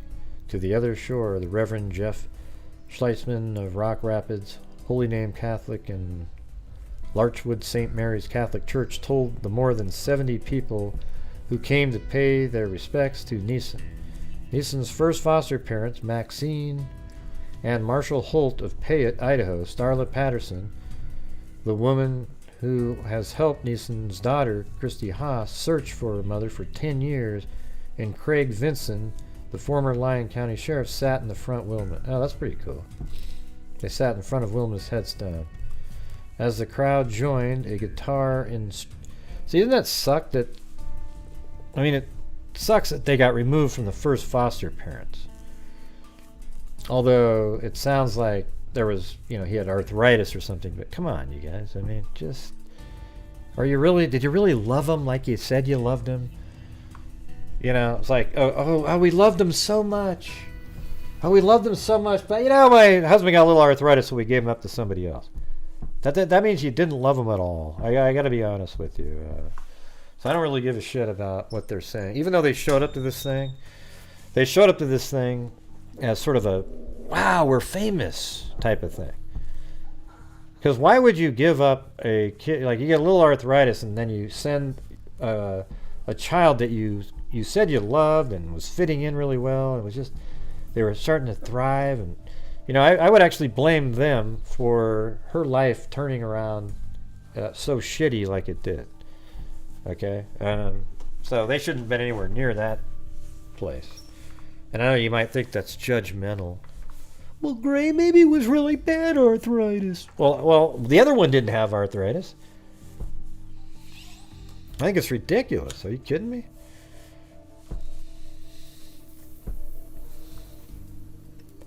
Our girl, although the people of Rock Rapids never knew Nissen over the years, she became one of their own. Just like Daniel Armentrout, you guys. Pretty similar. I don't think they took care of her anywhere near like Armentrout, who had flowers on his grave all the time, and the town treated him as if he was one of their own kids. This girl had 3 people at the first funeral, and now they treat her like that. Do you really, Cindy? Don't you think I have like schizophrenia or something when I do that? Yeah, like when you argue with me, Gray? Yes, like when I argue with you, Mary Lou. Yeah.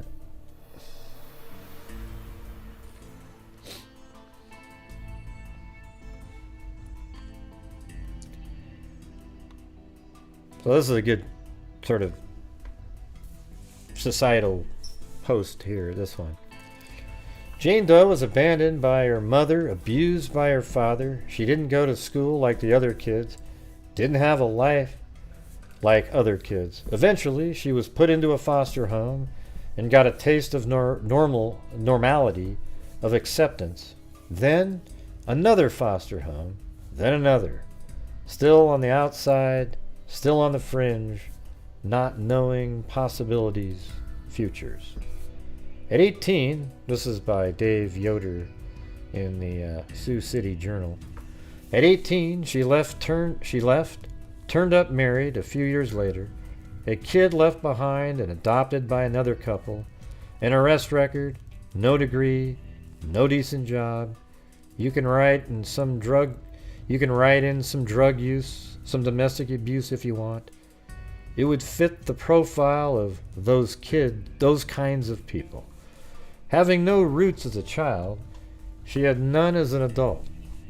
She was hitchhiking, rumor has it, when she disappeared.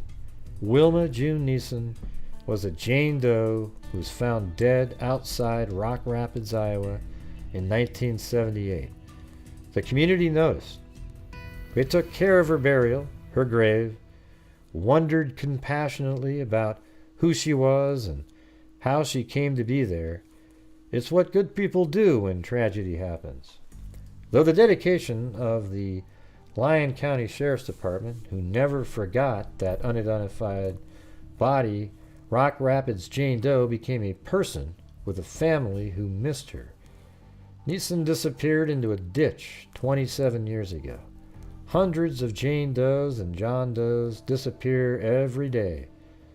They disappear into the parallel dimension where families aren't loving sources of strength, where a good job and a decent home aren't options, where things never go right and problems don't have solutions. The Jane and John Does disappear into women's shelters and missions and drug rehab, into alleys and under bridges. They disappear into places most people don't cross in their daily lives.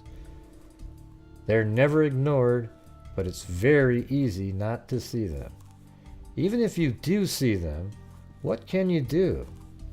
You're not going to talk to a stranger in a gas station, let alone say the one thing to turn their life around. The idea that any person can save any other makes a good movie on Lifetime, but not in life. I learned a long time ago that another person's needs does not create my ability to fill it. Ironically, it was in Nissen's death that she was noticed. Her death was a community tragedy, but her tragedy was private and stretched back a long time before she came to Rock Rapids. The thing about Nissen's life is not that it's tragic, but that it's ordinary. It doesn't take much searching to find a person with similar background in the community, maybe even your own family. Police and aid workers see it every day. At Nissen's memorial service Saturday, the community of Rock Rapids showed its concern with an outpouring of love. It did all it could for Nissen. 70 people showed up to pay their respects to a murdered woman they never knew. How many people show up when such a person dies of a drug overdose or suicide? How many show up at a funeral of someone who just succumbs to life that's harder than it needs to be? And how many show up before there's a need for an undertaker? Wilma June Nissen's gravestone reads, "Our girl." Aren't they all? Man, what an awesome... I mean, that guy, whoever wrote that, this Dave Yoder guy, that was pretty sweet. That's one of the best articles I've ever read on one of these. It made me emotional. It's crazy. And the first time I ever read it, I was just like, whoa. All right, so this is October 8th, 2006. But maybe we'll just take a break here. And if you guys would like to help support the Grant Hughes Investigates channel tonight, this will be a great time. We'll just chill out and listen to some music. Because every single night we raise funds to help support me, and I'm able to take the bulk chunks of money during the month and Send in over 50% of the net revenue to charities. That was written awesome. It's perfect. Look how long these. This is like a.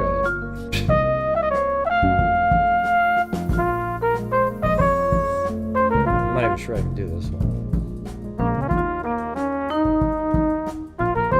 Oh, thanks, Jennifer, for the Cash App in there.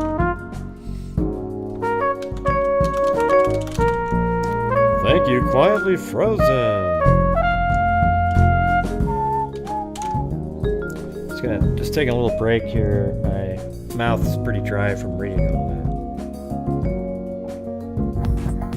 Ah.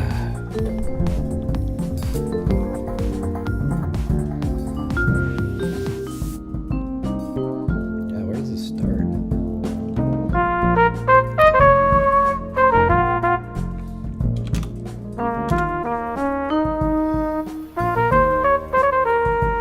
Oh, that's the daughter right there. Chrissy Haas.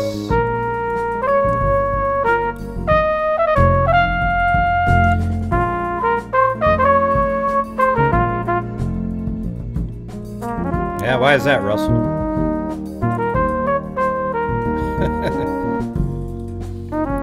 No way, Serena. That's the greatest music in the world.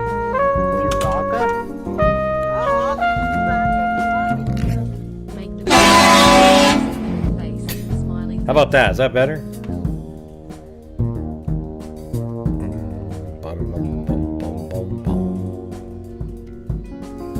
This music is awesome.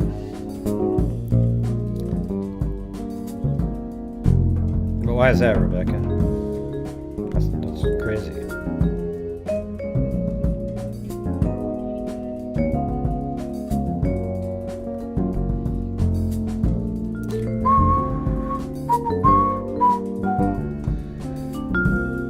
Yeah, it's pretty loud. That's for damn sure.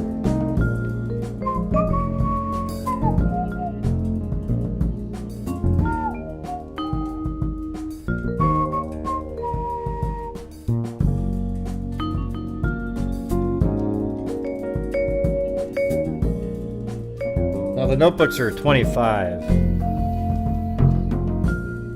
as I said earlier.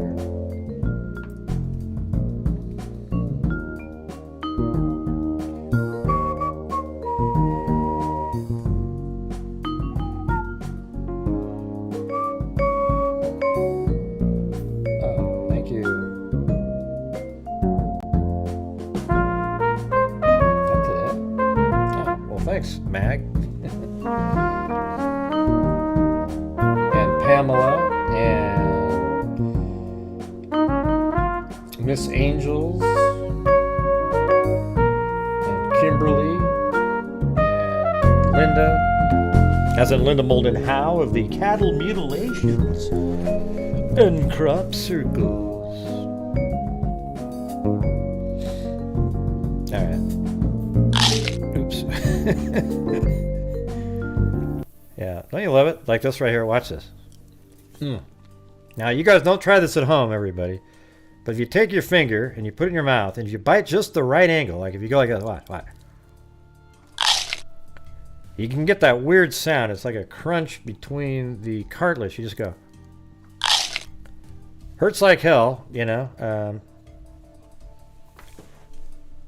What's going on, Chloe? Jesus. Let me see. Wow, I think I broke my nose.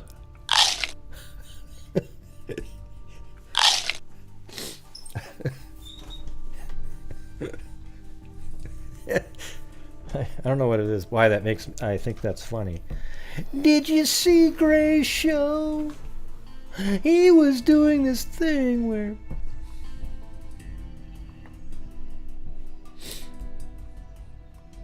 I feel like I missed out.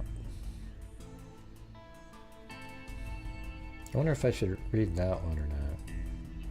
I mean, this is just so huge. I got a whole bunch of other really long ones.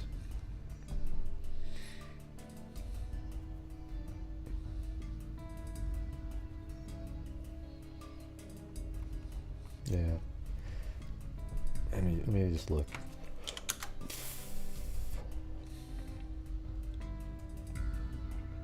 So apparently that's the spot right here where she was found. Chrissy Haas and her boyfriend are there. Yeah, I'll just read this one here. On a gray September day, you can't see it yet, so hold on.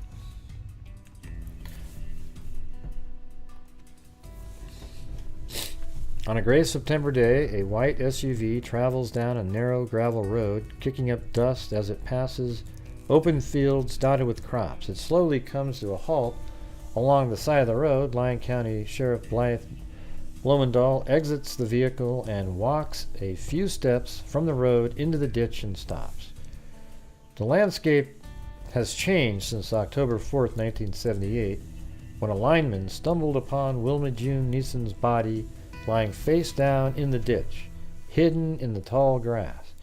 She was wearing green khaki pants. Well, she didn't have them on, right? Because we've seen it. Bikini underwear, white go-go boots, and a gold ring on the ring finger of her right hand. She was naked from the waist down, so she couldn't have had the pants on then. The body was severely decomposed. That Nissen's face was unrecognizable. Her lower jaw and all but 4 teeth were missing. Lowendahl says Nissen's body may have been lying in the ditch up to 120 days before it was discovered. Based on the evidence, he said, see, they must have more information, like somebody had seen her last, a friend somewhere, Based on the evidence, he says, he believes Nissen may have died as a result of severe trauma to the face, and that strangulation could also be a possible cause due to the deterioration of Nissen's body. He says a cause of death could not be determined by the autopsy in 1978. With today's technology, he says, experts would have a decent shot at determining a cause of death if the body was exhumed. There is the idea that we could exhume the body and restudy the bones to see if we can find knife marks, bullets that passed close to bones or nicked bones, he says. Today, people could tell us that if we have a bona fide suspect and a possible arrest, more than likely, you'll see it happen. As to the circumstances surrounding the crime, Lowendahl says he can only speculate. Because of the dump site, I think it's a good possibility that a terrible fight occurred between these two and one of them reacts in a deadly fashion. He says, I don't see where we have a young woman who's picked up in Atlanta or California. She's purposely brought here. No, but a trucker. He's not thinking about a trucker. Truckers, that's happens all the time, that kind of stuff. Well, not all the time, but Oops, I sent $20 on Cash App. Next time I'll know to send $25 for the notebook. It's my fault for forgetting the amount. Oh, it's Easy okay. Face. Anyhow, thank you, Gray. Heart. Okay, I got it. I got it in there. I was going to send one anyways, but thanks. I was just answering your question because it was written in the email.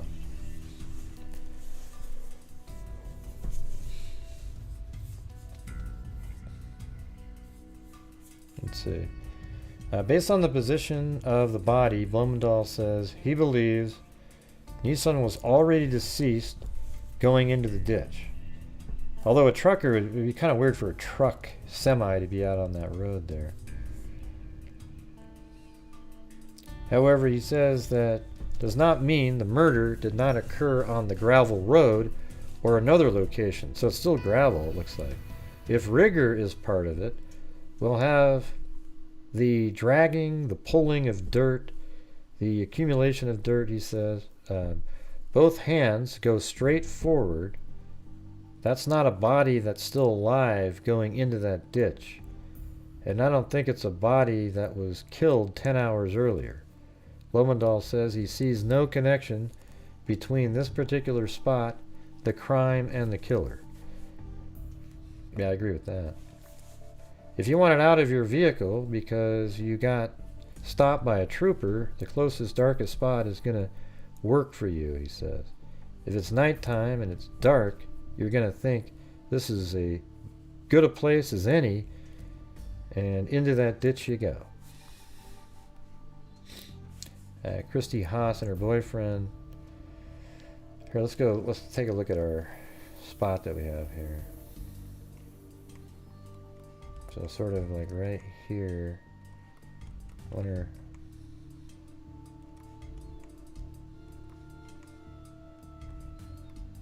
I was looking in the background for that little. I mean, it could be any of these little spots, like, you know. Okay, so they're on the road. Jesus. They're on one of these roads. It's not that one. But let's go back to like there you go. 1996. Even though that's sort of a recent. Well, let's go to the year that this article. Let's see, this is October 2006. Well, that's exactly what this is. October 2006. So somewhere right around in here, from being in the road, if you were, you see there on the road, and the road's like that, right? So in the background, so it's not there. And then if it was on this road, it's not that one.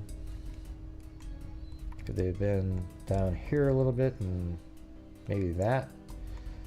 So maybe right in this area. Looks like the 190th Street. And the reason I'm saying that is because if you look over there, there's kind of like that. I don't know if that's water or trees. Let's see what it looks like on another. That's a lake, so that can't be it.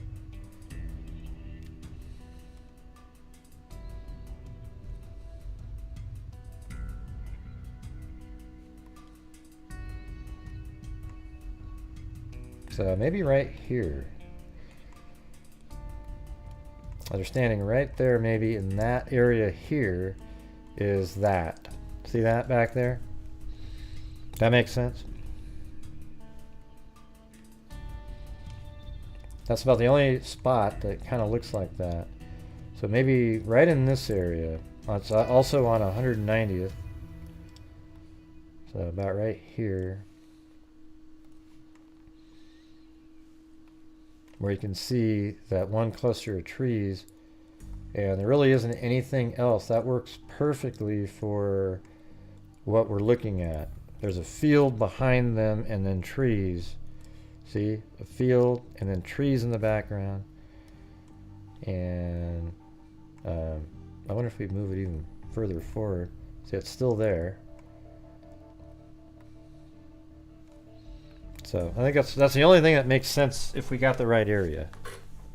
Somewhere right around there.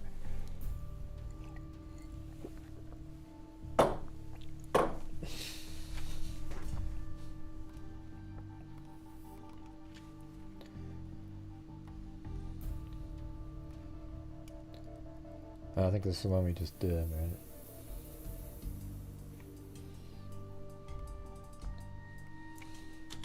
This is a huge coverage in here. He sees no connection. Yeah, and then there was something else on page 11. Yeah, so that was a model they made of her head back then. I don't know how anybody would look at that and recognize anything. They think it looks similar. I mean, sure, it's, but none of this looks like her up here.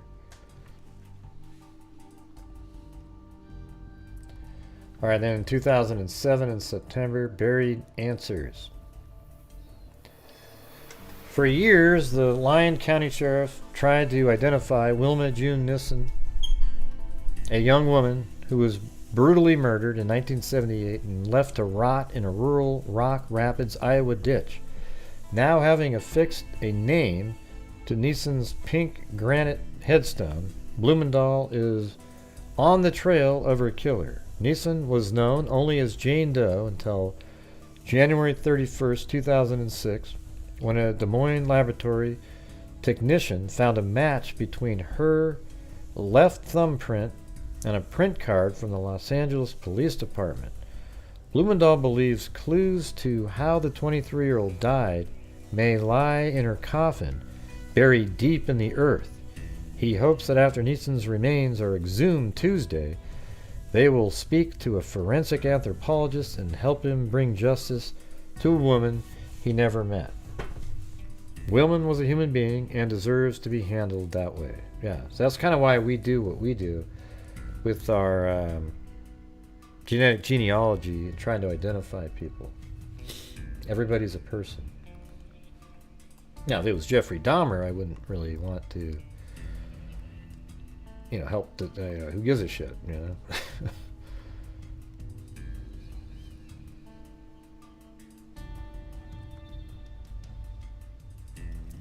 Oh, it's right here.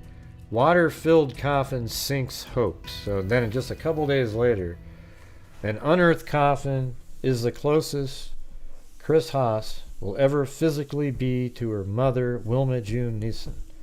Haas was barely a year old when Nissen was brutally murdered in 1978 and left in a rural Rock Rapids, Iowa ditch.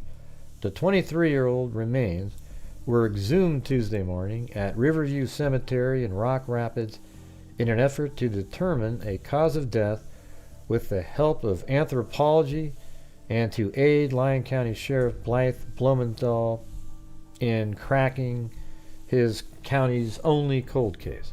Haas decided to make the trip to Rock Rapids the night before the disinterment.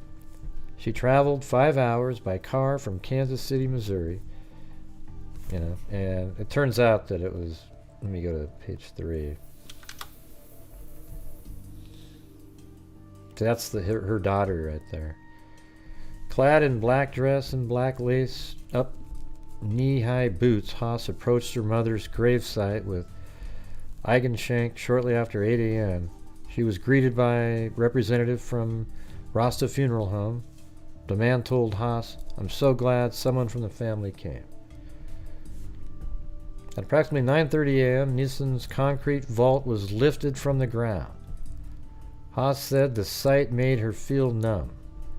"I was scared it was going to break," he said. "I was scared something bad was going to happen. It comes out, and the first thing I say is, 'My mom's in there.'" When Blumendahl opened the top of the vault, Eigenshank said his face fell. She said he told Haas he was worried that the vault might contain a cloth coffin. In a garage near the Lyon County Sheriff's Office, Haas watched as the vault was open. I was like, wow, I've never been this close other than visiting the grave to my mother, even if it's just her body, Haas said. The vault contained a cloth coffin. Oh boy. As Blumendahl had suspected. Inside the cloth coffin, Eigenshank said, was a metal coffin which was damaged and rusted. She said it took nearly 20 minutes to pry the lid off. She said it contained a body bag. Then they started cutting the body bag apart, she said. That's kind of when we both stepped way back. Haas said once the metal coffin was open, Blumendahl told her it was time for her to go back in the Lyon County Sheriff's Office. The coffin was filled with water. It was like getting punched in the gut by a professional fighter, Blumendahl said. Of seeing the water, I was so disheartened. Going into the disinterment, Blumendahl had hopes of recovering DNA and determining a cause of death. Yeah, see, that would have just been incredible. Now, they might have been able to find DNA inside of her from the last person that was with her. I hope we are successful, he said Tuesday morning before heading to the cemetery. I hope this ends up being the key that we need. But, I mean, after all that time to have it screwed up like that, it's not good.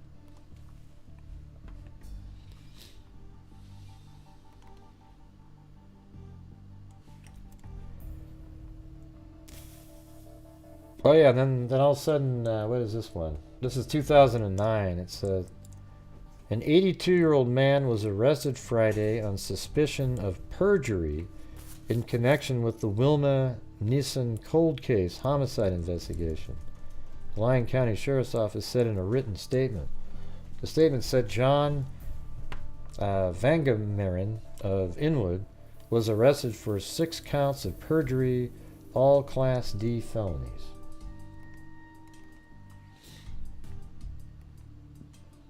And I think they kept looking into that guy, and eventually they just dropped the charges. I don't know if, but they've got this guy's face over here. He shows up in a lot of these things. Let's see what that's all about. An Inwood, Iowa man accused of making false statements to law enforcement officers about the 30-year-old murder of a woman whose body was found in northwest Iowa will appear in court next month, and authorities are saying little about the connection to the case. But it does appear there is a potential significant connection. John Vangameren, 82, was arrested Friday by Lyon County Sheriff's Office and charged with 6 counts of perjury, a Class D felony. He is alleged to have lied to investigators when he was questioned on June 19th and August 14th. Well, he can lie all he wants, just like you know. June 19th and August 14th, regarding the murder of Wilma June Nissen. Nissen, 23, was found. I'm just saying, I don't know how that can even be perjury. Well, when do you go and you don't ever go in and swear your oath to anybody when you're speaking to a detective? You know, I don't know what that even means. Nissen, 23, was found. I don't even know what that means. Is that my phrase? Yeah, what does that even mean? There we go.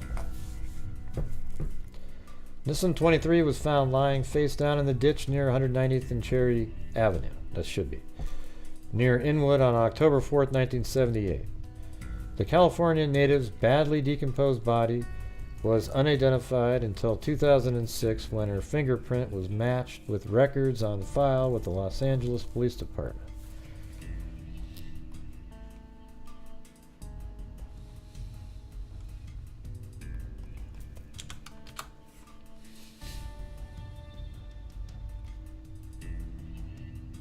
The FBI agents from Mueller declined to comment Tuesday about whether Vangameren is a murder suspect, the relevance of a woman named Annette Jacobson mentioned in court documents, or the status of forensic testing conducted on Nissen's remains and her clothing. Mueller did say investigators learned of Vangameren when canvassing an area within a 5-mile radius of where Nissen's body was found. It's a big negotiation game now with John, he said. They're in the press, the less is going to... More in the press, the less he's going to cooperate. Wilma June Nissen is shown with her second husband, Robert Alexander Irvin. Look at that face he's making. Jesus.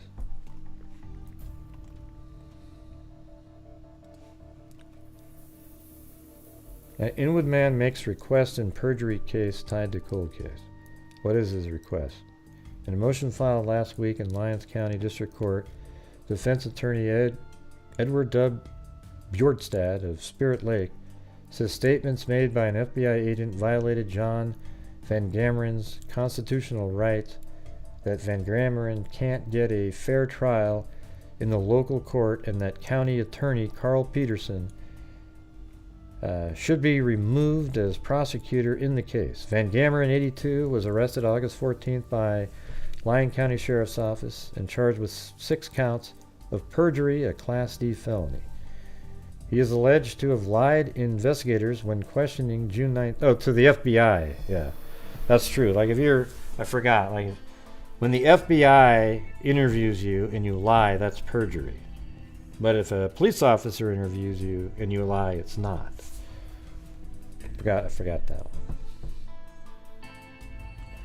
Vangameren seeks to dismiss the perjury charges, alleging that the FBI Special Agent John Mueller violated the mission statement of the FBI in comments he made to the Journal. Okay. So this is about that Van Gameren guy. Perjury case essentially at a standstill. Okay. And then I think this one, here it says officials drop perjury charges in cold case. And I don't really know what it was that he was lying about, but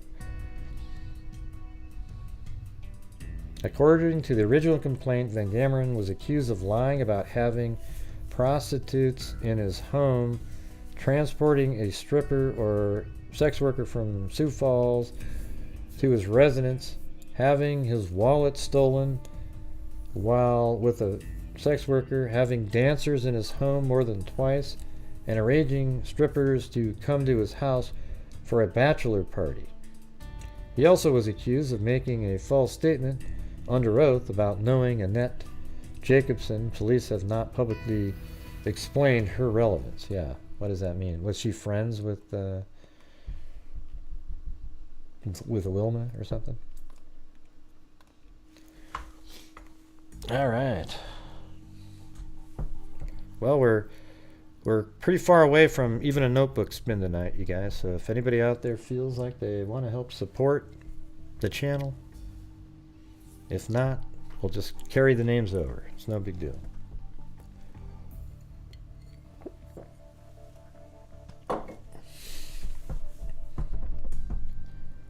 Turned in a bit late, came back from the beach. Well, good job. Let me guess, you went to the coast in the Hamptons.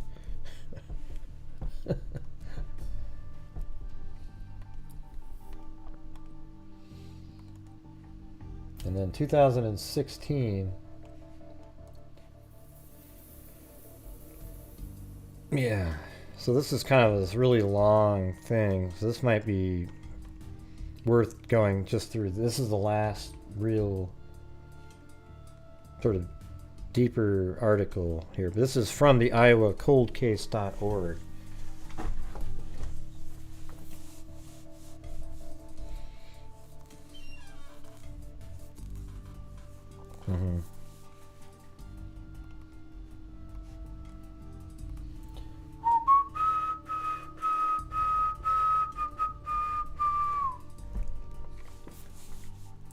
Lyon County Chief Deputy Jerry Berkeley announced May 2nd, 2016, a major development in the 38-year-old cold case of Wilma June Nissen, the woman found in a county road ditch in October of 1978.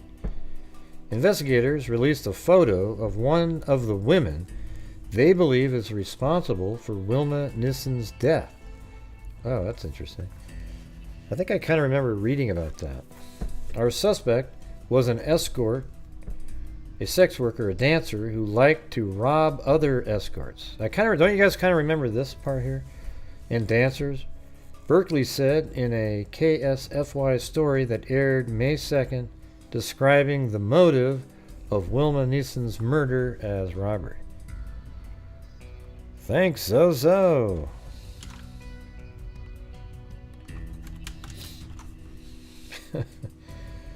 Let's see. A breaking news alert on KSFY. A major development tonight in a 38-year-old cold case from Lyon County, Iowa. Good evening to you. I'm Courtney Collin. I'm Brian Allen. In October of 1978, the body of a woman named Wilma Nissen was found in a country road ditch. For 28 of those years, she remained unidentified. A fingerprint match made in 2006 finally revealed her identity. For nearly 4 decades, detectives have been hard-pressed to say what happened the night of her death and who might be responsible. That changes tonight. We are going to show you the person investigators believe is responsible for Wilma Nissen's death. Wow. This picture was taken in the mid-1970s. It is of a woman who worked as an escort and prostitute in and near Sioux Falls during that time. Then. It is this woman that Lyon County investigators believe killed Wilma Nissen. We've done extensive interviews on our suspect, and it's crazy. We just cannot get the suspect to admit to it. For 16 years, Chief Deputy Jerry Berkey has been working to solve this case. Without notes, he can tell you Wilma Nissen's life story of being born in California, living out of a car with her sister before being passed through a series of foster homes until adulthood, when her life spiraled even more out of control. I think she was married 3 or 4 times to different men, had a couple of kids. They were taken away from her by local jurisdictions and put into foster care. In the spring of 1978, Nissen traveled from California to Atlanta, Georgia. A few months later, she was here in Sioux Falls. She was actually working for escort services, doing prostitution. So they were able to say that she was in Sioux Falls. Okay, that would have changed my mind. She ended up in Lyon County, we believe, because residents of Lyon County. Yeah, I mean, so that's the thing. Now, those guys know that she was actually a sex worker in Sioux Falls, Iowa, where we didn't have that information. All we knew is that she was in California. So that's why it seemed like a trucker. Now, once you know that she's lived in Sioux Falls, that would immediately take that out of the likelihoodness of it all. We were hiring escorts from the escort service in Sioux Falls. But while Jerry Berkey knows how Wilma Nissen lived and how she died, what has been elusive is who might have killed her. Yeah. This picture changes that. Berkey knows her name, but isn't revealing it at this time. He also knows where she lives and has spoken to her about this case. What he needs is for someone to come forward and independently identify her. Our suspect was an escort, a prostitute, a dancer who liked to rob other escorts, prostitutes, and dancers. Berkey tells me the motive for Wilma Nissen's murder was robbery. This woman and Nissen worked for a Sioux Falls escort service that went by the names Playgirls and Playmates. In the summer of 1978, several Lyon County residents attended sex parties in western Lyon County. The man who hosted several of these parties has been questioned, but has not been overly helpful with the investigation. Both Nissen and the suspect worked at these parties as dancers and as prostitutes. And we believe she was killed at one of those parties. Evidence shows Nissen was killed at the location of one of these Lyon County sex parties, but her body was dumped several miles away in a ditch along a county road. That's amazing that they were able to put all that together, though, you know. Berkey knows there are people living in Lyon County right now who attended those parties in the summer of 1978, who saw Wilma Nissen and this woman together, someone who can connect the dots of this case. They didn't see Wilma get killed at this party. They saw something that led up to her being killed, and they just don't realize what they saw. While investigators believe this woman killed Wilma Nissen, there is also another suspect. The cause of death also makes us realize that one person didn't do it alone. Berkey says this woman had help in murdering Wilma Nissen. This second person is also a woman, also a dancer, also a prostitute. They don't have a picture of her or her name, only the stage name she used, Peaches. She's a light-complected black female from Thunder Bay, Canada. She worked for the escort service in Sioux Falls for a while. Berkey says 2 women killed Wilma Nissen to steal the money she had earned while working at a Lyon County sex party in the summer of 1978. There's a very high probability that there's a Lyon County resident that knows what happened or saw what happened. Even though they didn't have any involvement in it, they're at least a witness. Take another look. This is the suspect in the Wilma Nissen murder investigation. If you know who this person is, contact Chief Deputy Jerry Berkey with the Lyon County Sheriff's Department.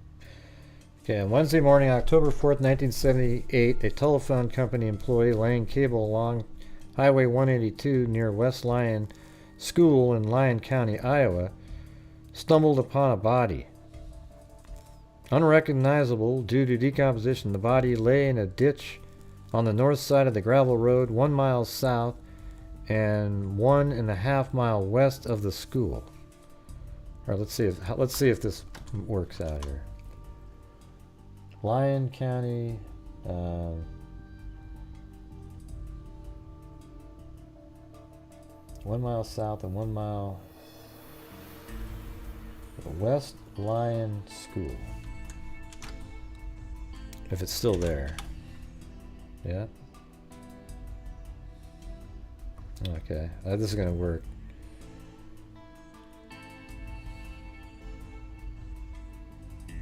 So 1 mile south.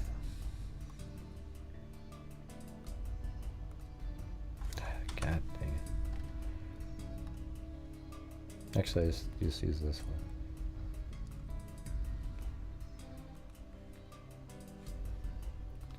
That's exactly a mile.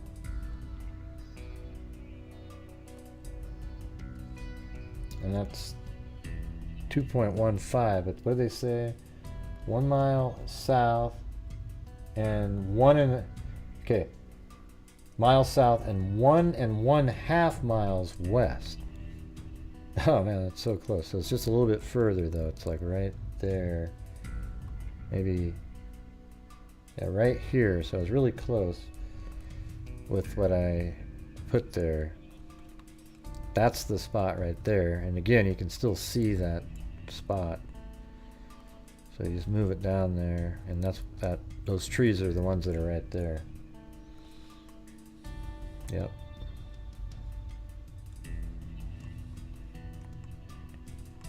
Awesome. See that, you guys? When you put the stuff together a little bit, you can get pretty close without even having the actual information.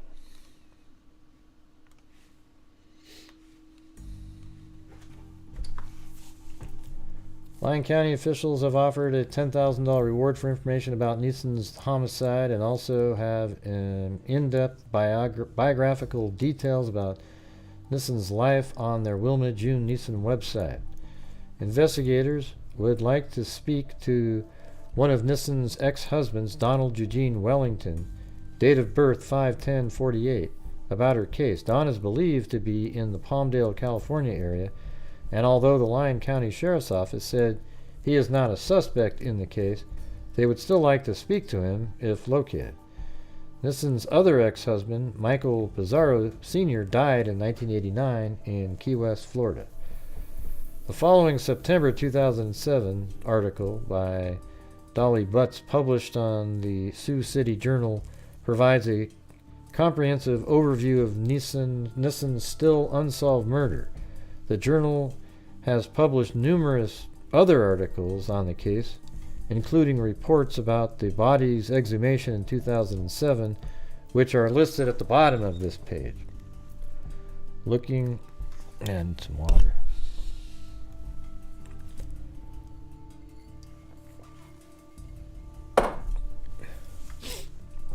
Let's see. Looking for buried answers.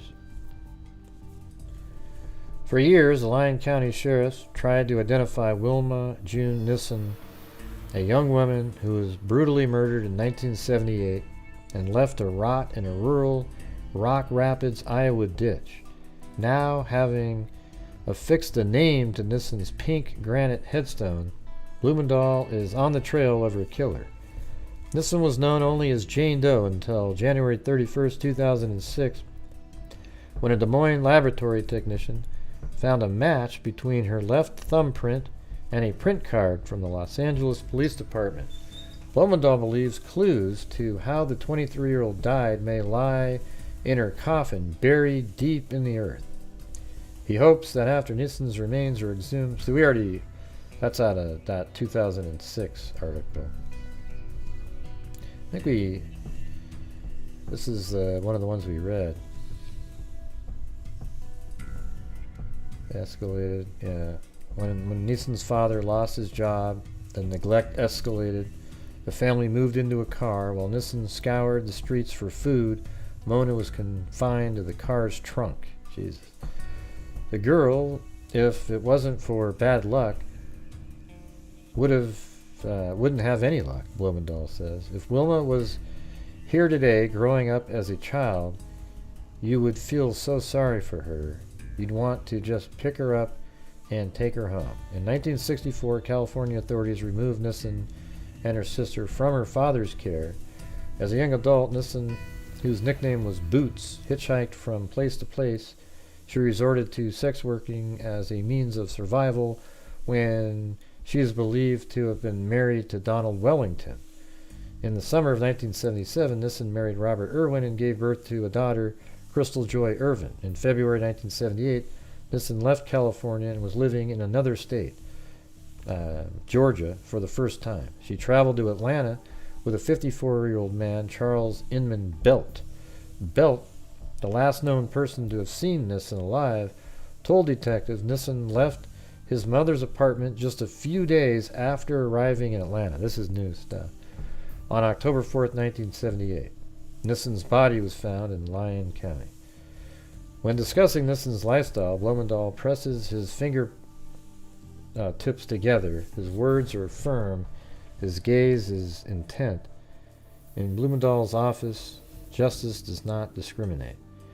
A crime is a crime, regardless of who the victim is, regardless of who the bad guy is, he says. They all deserve your best effort, and this will get our best effort come hell or high water. And as far as I'm concerned, come hell or high water, this will get solved, period. I accept nothing less. The crime scene. A woman lies face down in a grassy ditch approximately 20 feet from a rural gravel road. Tall, browning weeds conceal her decaying body. She is wearing light green denim pants, bikini-style underwear, white patent leather calf-length boots, and silver ring with gold indentations on her right ring finger. She is naked from the waist up. I thought it was waist down. Her feet are tied together with braided hemp rope. And again, here's the picture of her boots and the ropes, and her leg is one of her legs you can see right there. But her legs are tied together with rope. On the morning of October 4th, 1978, a telephone company employee stumbled upon Wilma June Nissen's body while laying cable near West Lyon School on Highway 182. The body was found 1 mile south and 1.5 miles west of the school on the north side of the gravel road. Nissen's body, which investigators believe was dumped between July and August of that year, was so severely decomposed that her face was unrecognizable, her lower jaw was missing, and only 2 whole teeth remained in her skull. I thought it was 4. A crime scene search team scoured the road and the surrounding area for Nissen's clothing and belongings and sifted the dirt in the ditch for her missing jaw and teeth, but officers found nothing of any evidentiary nature. In every crime scene, something is taken and something is left behind. Yeah, that's a theory. Or I forgot what that's called. It's actually has a name, that statement. Today, Nissen's remains will have to tell the story of how she died and who killed her. No evidence was present at the scene except for her body, her clothing, and a rope, a fact Blumenthal has not made public until now. Based on the position of Nissen's body, he believes the rope was used to pull her into the ditch from a nearby area or a vehicle. That's why her arms are forward. Yeah, that makes sense. Kind of pull her, and their arms are dangling behind, above her head, because you're pulling from the feet first. Nobody believes, Nissen's body. He believes the rope was used to pull her into the ditch from a nearby area or a vehicle. That's why her arms come forward, her hands are forward, and her hair is forward, he says.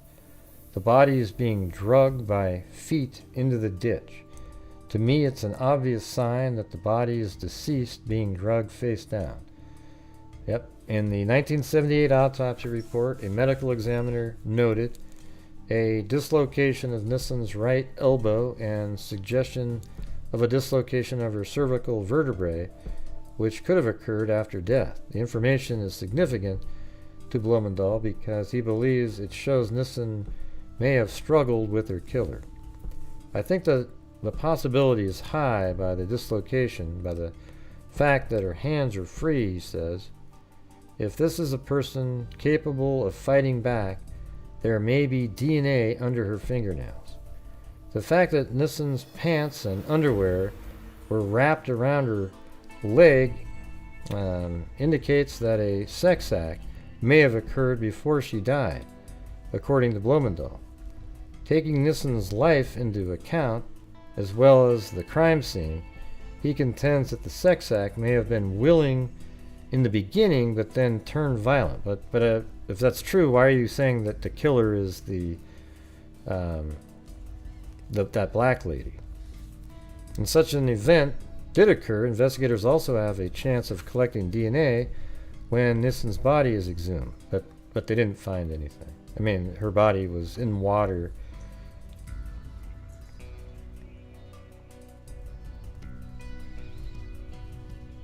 Who killed Wilma June Nissen? Sheriff Blumendahl holds a suspect list containing 8 names. All 8 suspects are alive. Several are incarcerated. Of the suspects not currently incarcerated, all but 2 have a criminal background. Throughout the investigation, Blumendahl said the Lyon County Sheriff's Office has been in contact with other law enforcement agencies working on similar crimes.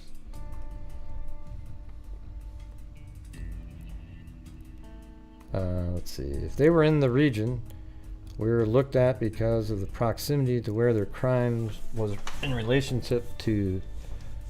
Yeah, I don't even know how to read what that sentence there. It's terrible. When the Iowa DCI established a cold case unit in 2009, Wilma Nissen's murder was one of approximately 150 cases. Although federal grant funding for DCI cold case unit was exhausted in December 2011, the DCI continues to assign agents to investigate cold cases. The Lyon County Sheriff's Office released this photo May 2nd, 2016 of the woman they believe is responsible for killing Wilma June Nissen. Alright, so these articles up here are from 2006, but I think over the years the investigation has led to this person. So maybe her, the way she was found was just staging to make it look that way.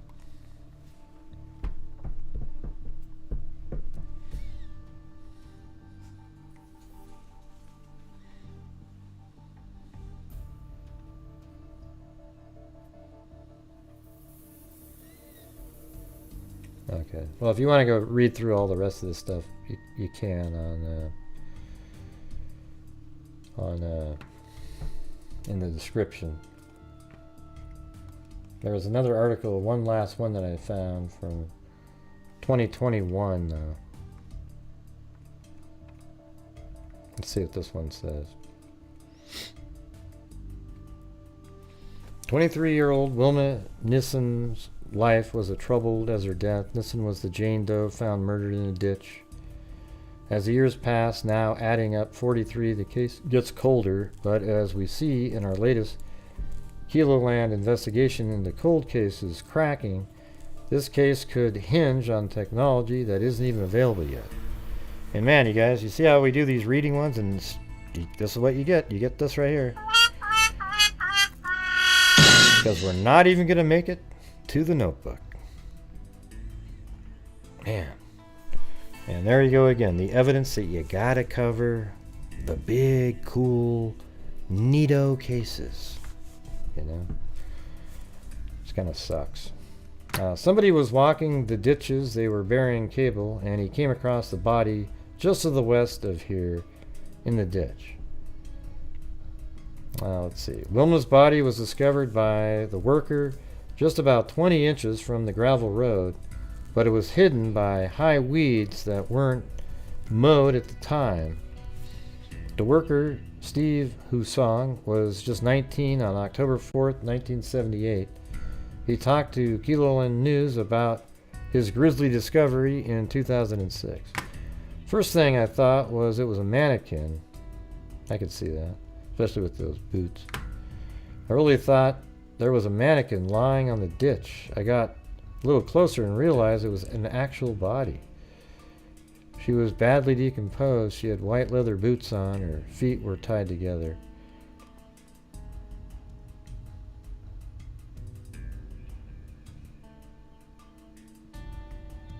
Yeah. So they've spoken with her several times. You've spoken with her? Yes. What came out of that? Denials. Do you believe she killed Wilma? I don't know who I believe killed Wilma, but I know there are several people who know who killed Wilma, or that were there and saw Wilma get killed. Now, whether she did it or not, I don't know. Whether she knows about it, I do believe she knows about it. Detective Berkeley says one suspect he failed a lie detector test 3 separate times. However, that wasn't enough to press charges. John Van Gammeren, now 94 years old, was arrested in August 2009 and charged with 6 counts of perjury. Yeah, that didn't work out.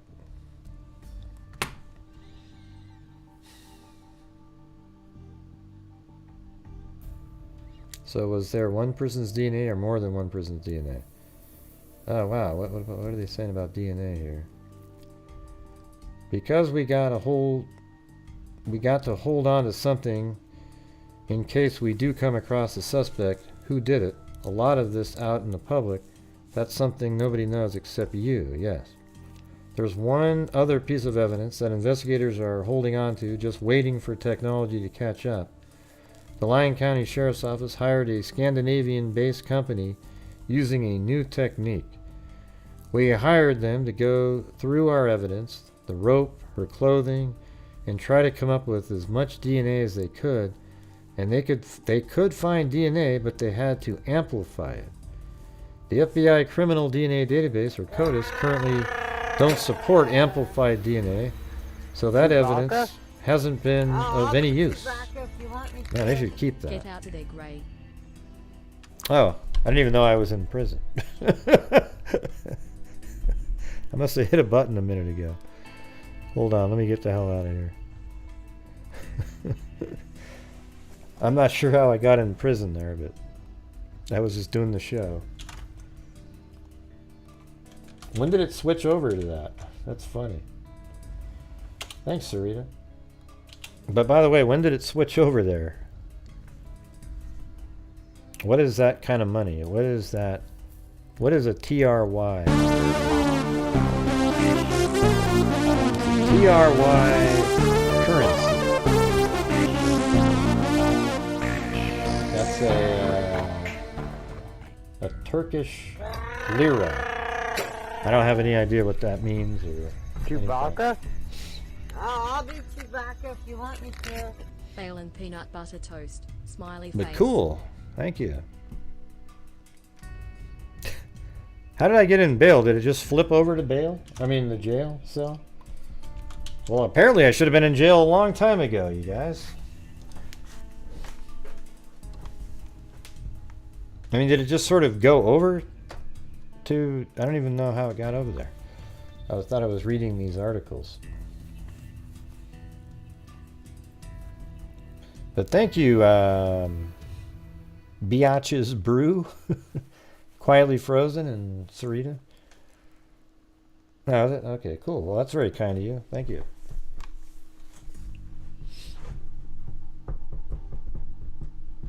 Yeah, thank you very much. Should I just say the actual name? Bitches Brew. There you go. Okay. Yeah, that's funny. Well, if I'm reading, I can't see the chat to even know that I was in jail. That's kind of weird. Have to be honest with you. Well, thank you. I think you're the first person ever to send in a super chat from Turkey. I know that's true. Well, thanks. Thank you. I try, it's just one of those things that's sort of frustrating, You see all these other people just killing it every night on subscribers and views and subs. And then I sort of go back to doing the regular stuff, and then it just kind of, like every single day I get like 40, I gain 30 subs or 40, and then I lose 40 something because I'm not doing what they wanted me to be doing. Like they get notified and then they go, oh shit, he's talking about something. I forget. I'm done.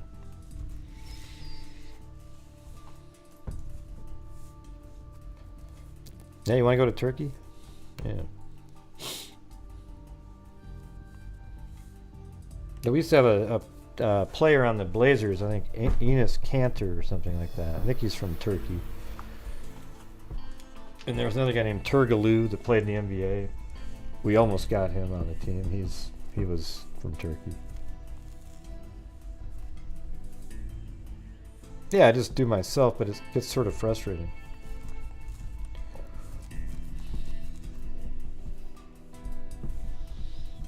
Yeah, I mean, I'm just going to keep doing things that are interesting. I thought this was pretty interesting, right? I mean, this it goes from this completely unidentified missing person. I mean, it wasn't even a missing person. It was just an unidentified person who's missing to somebody that just didn't know it. And then they, for basically 28 years, they were unidentified. And then just by some miracle, somebody in California uploaded fingerprints to the national database. And then, so two things had to happen there. Somebody, first of all, it's not really common apparently that they put it in the national database. And then secondly, that the person was looking in the national database on the Iowa side and found a thumbprint match. I mean, that's just absolutely insane. And then it turned out to be somebody. Then a daughter came forward and via DNA she was related. And then they started putting pieces of the puzzle together, and I mean, she just had a horrendous life and was living in, she was actually a sex worker in Iowa as well, and completely, like she was doing the same thing she'd always been doing, and then somebody killed her. Now they think it's that one Peaches, I guess, is her name. The truck stop killer, Robert Ben Rhodes, is currently in an why is his name being brought up? I mean, I guess there are truck stops out there. No, it's I don't know what you call the Turkish money, but it's very generous anyways, 115 or so.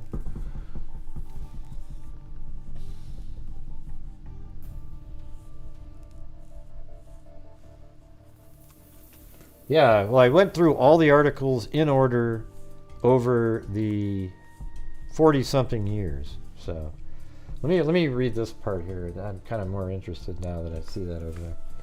Van Gameren is not a suspect in Wilma's murder. A serial killer known as the truck stop killer once was. Lyon County received federal funds to investigate whether Robert Ben Rhodes murdered Wilma. Rhodes had been living in Sioux Falls in 1978.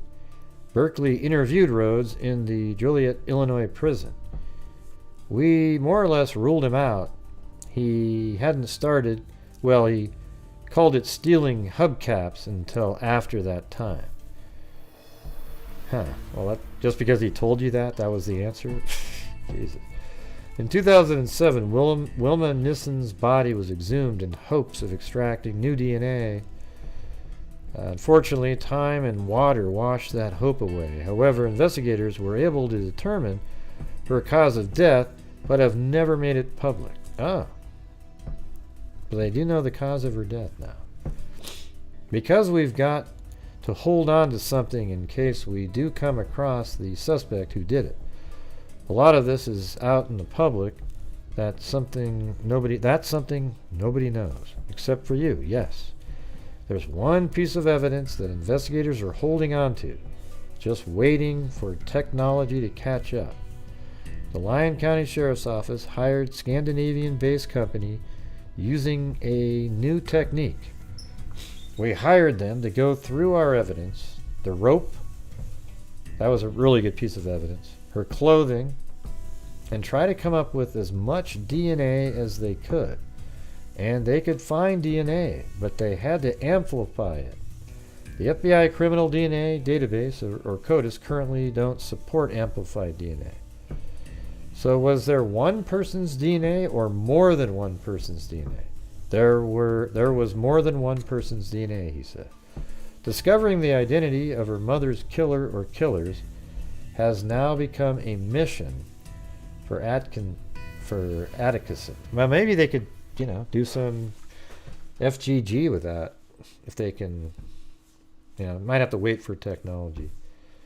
I mean, the DNA detection ability is exponentially better every single year. So the more people that hear her story, the more likely it is. They're so close. I feel like they're so close. Just one little thing could solve this.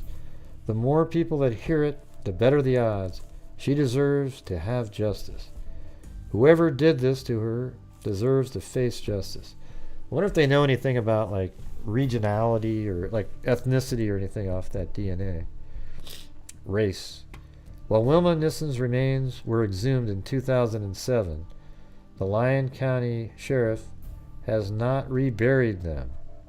They say they are holding on to them in case new technology develops that could help find more clues in the cold case. Wow.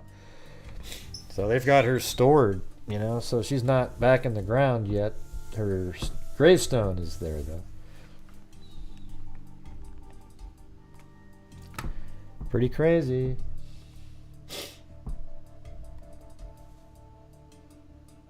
All right, I got one more thing here. That's not about that case, though. So you guys feel like you know that case pretty well now? I do. I mean, you know where she was found.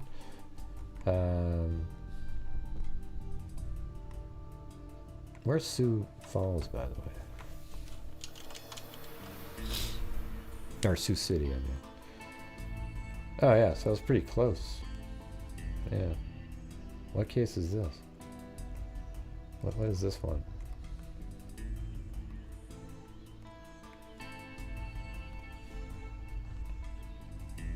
Patricia Joran.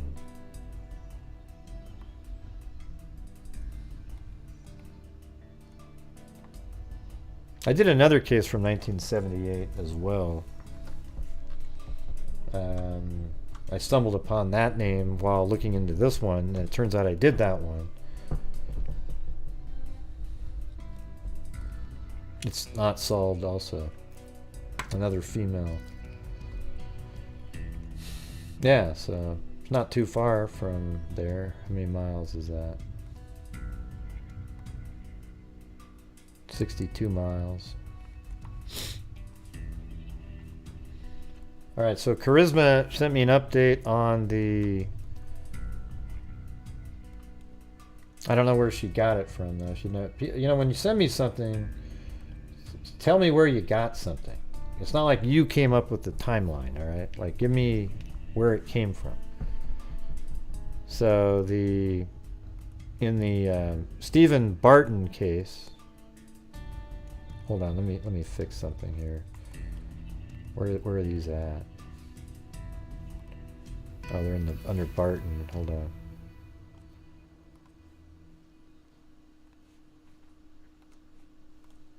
Yeah, those are down at the bottom. Another one? Come on! Come on, bitches brew. What's going on? Thank you.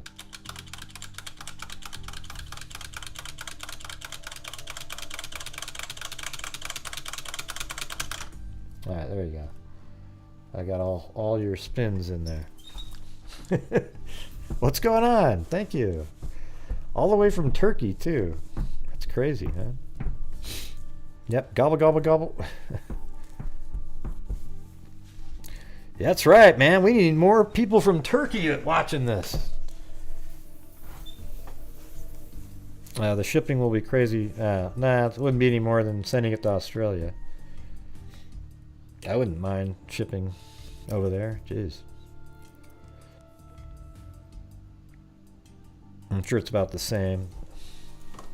Easily covered that. Anyways, thank you very much.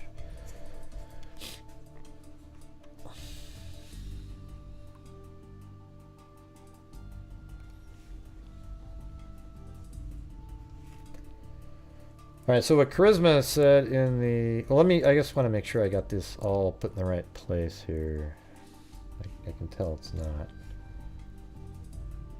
Yeah, Wilma. Okay. These things, I don't really need these anymore. I kind of want that one, the Riverside Cemetery.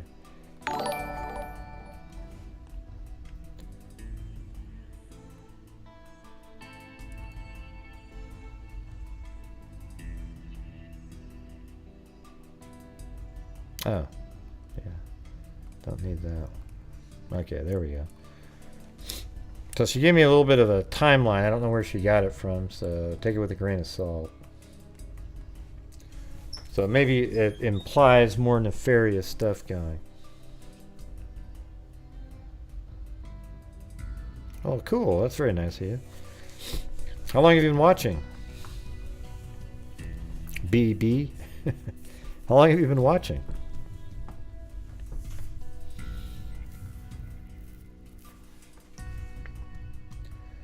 All right, timeline and events. March 7th, 2023. Shane had a friend drop by the residence, so at his house right here. March 8th, 2023. Shane was last seen by Danner, I guess Hayden Danner, or Danner. I don't know what that means. Somebody named Danner, wife Rachel, and Hayden's girlfriend Brooke.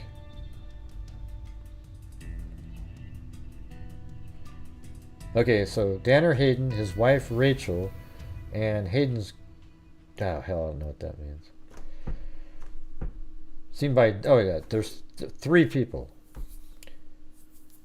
So it says, Shane was last seen by Danner, Hayden, wife Rachel, and Hayden's girlfriend Brooke. March 9th, 2023, missing person reports filed. So the very next day. 2 members of TSCO, Danner, and family friends went out behind our property to search while a Washington State police plane equipped with forward-facing infrared flew us looking...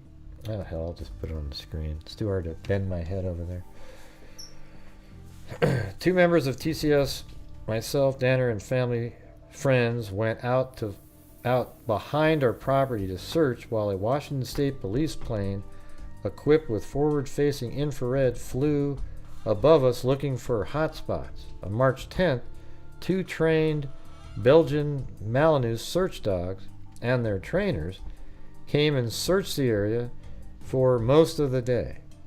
March 11th, 2023, Search and Rescue conducted a search for Shane. They searched all day, multiple different grid squares with bloodhounds, unfortunately also unsuccessful. March 12, 2023, the immediate family held a private search that was also unsuccessful. All vehicles and ATVs are accounted for. Shane left behind his wallet, Apple Watch, normal personal carry 9mm firearm, and a cell phone. So now they're saying he left behind the firearm. Shane is wearing a size 11 hiking style Danner boot. Oh, and carrying a .45 caliber firearm. So he didn't take his normal one. Shane has bad hips, has had a full hip replacement, but is said to have been in need of another. This mobility issue created strain when crouching down, making it difficult or impossible to get back up on his own. It has also been stated that Shane wouldn't be able to make it 100 feet easily on his own. Yeah, man, it kind of makes it a little bit odder, the traveling. Like, how far could he go into those woods if... I've seen a lot of things being posted throughout social media and thought to myself I'd clear up any misconceptions that you or others may have.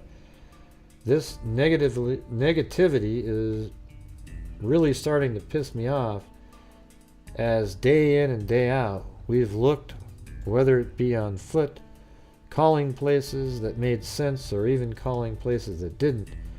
This is one of the friends, I guess. For those who truly cared about the location of where my father could be, this is the son then obviously, there would be no finger pointing or speculation. Speculation is the job of our police department. Our job as his family and friends is to come together and do our everything to find where he is. So that's Danner Barton. That's his kid. I wonder if his hip issue had something to do with... Yeah, I was thinking like the pain. I mean, you hear... let's see. It's funny, I always call her... I know her real name is all the time.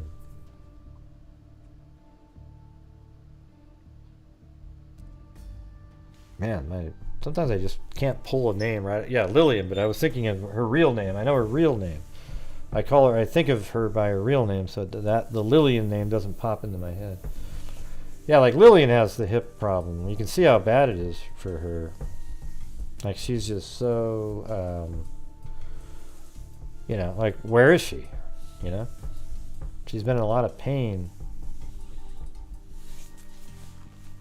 I've seen a lot of things. Okay, let me read that first part up here. Shane had a friend drop by the resident. Shane was last seen by Danner, and that's the son, Hayden, wife Rachel, so maybe all of his kids, and then also his son's girlfriend, Brooke. Then they filed a missing person report on the 9th, and then they started looking for him. That's crazy. So sometime between, you know, whatever time that was that Shane saw him and the 9th, he went missing. Yeah. Ah, man. What does this say here? In our vehicles, Rachel Barton, so is that wife? Yeah, so his wife said, all our vehicles are here. He left on foot or for some weird deal with someone. But he had no way of contacting them.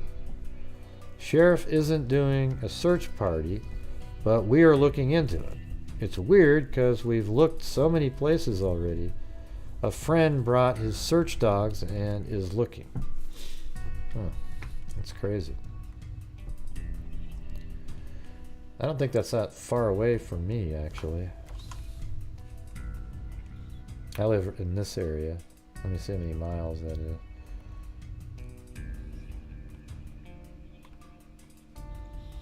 It's like 80 something miles. Or maybe 100 driving. It's a hell of a lot closer than Idaho is over here.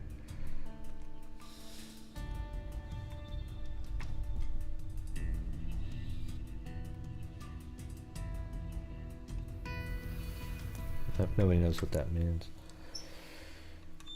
Okay, well, you guys, I think that is going to do it. I got to go pick up one of my stepkids in a minute. They're both, they're actually going to be working at Taco Bell, and I mean, they're, you know, I think one is 20, the other one's 22, but they don't have any experience at all. And then they might be working at Albertsons too, you know, like kind of two different, you know, making some money, trying to, you know, you got to start somewhere, you know what I mean? So, yeah, it's cool. They're not lazy people, you know.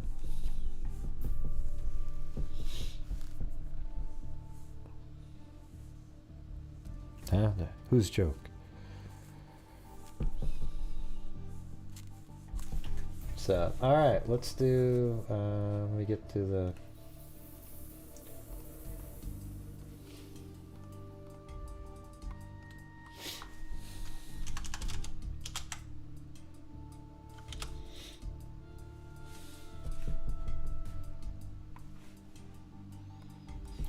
well, if you send me if you don't win the spin, BB, Bitches Brew, Yeah, if you don't win the spin, just send me an email. I'll send you one anyways. All right. Normally, like people like Quietly Frozen and others who've sent in, they've won so many times that they just pass it on every time anyways. Okay? Yeah.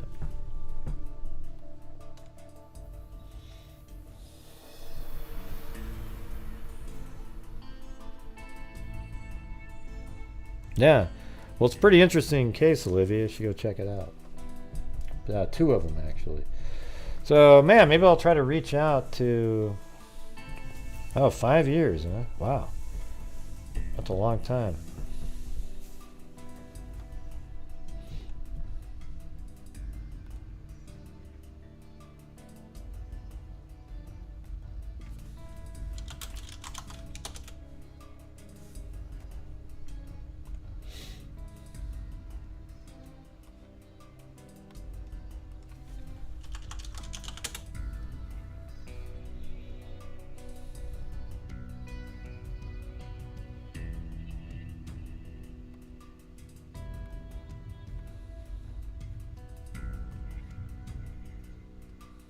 I'm just trying to get all the names again. Hold on. Okay, so thank you to Sarita, Lynette Burns, Jessica Schubach, Quietly Frozen, the coolest name in YouTube history, Irene Cipher, Kami, Kimberly Faith, Kimberly Barr, Eugenie, Kathy Frydenmaker, Elaine, Quietly Frozen Again, Simple Life Days, circa then, kind of around that time. Caligal 3, Kit Kat, Kelly Snyder, and thanks Caligal 3 for the energy and infusion throughout. Kit Kat, Kelly Snyder, and also Sarita. Caligal 3, Job 32, Raven, good to see you again. Amber Maiden, Kit Kat, Cindy Leon, Quietly Frozen, and then Quietly Frozen again. Then Sarita, Georgina Stoliker, Jennifer Ladybug, Zozo, and Sarita again for the energy infusion, and then Bitches Brew with a double cat eye, basically. Quietly Frozen, and then Bitches Brew again with another double cat eye. So thank you. You got us into the notebook zone.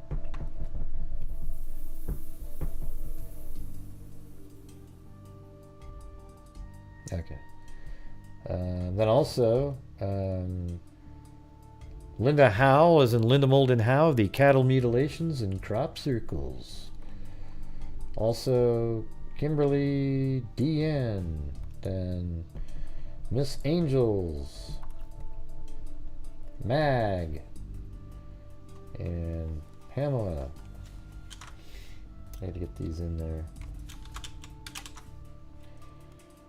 Yeah, Mag never wants to win, so I'll just leave that out.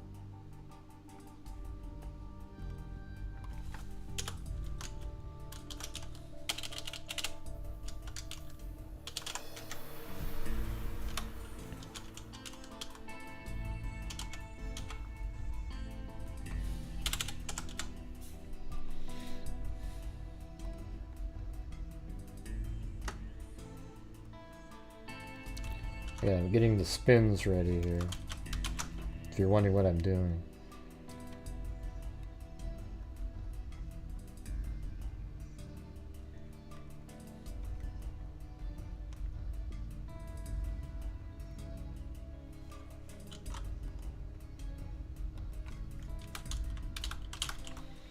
All right, there we go. I think I got them all.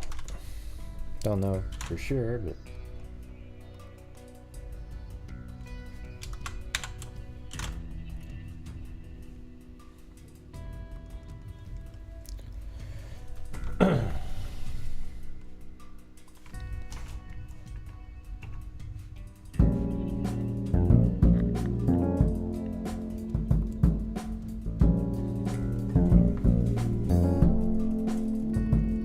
Okay, there we go.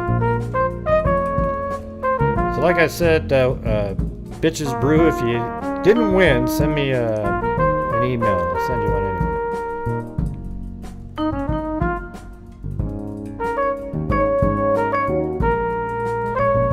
What does that even mean?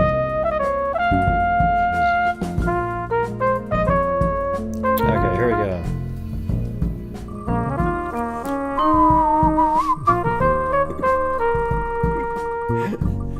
Why is that funny to me? Oh, and look at that. It's Bitches Brew anyway. So there you go.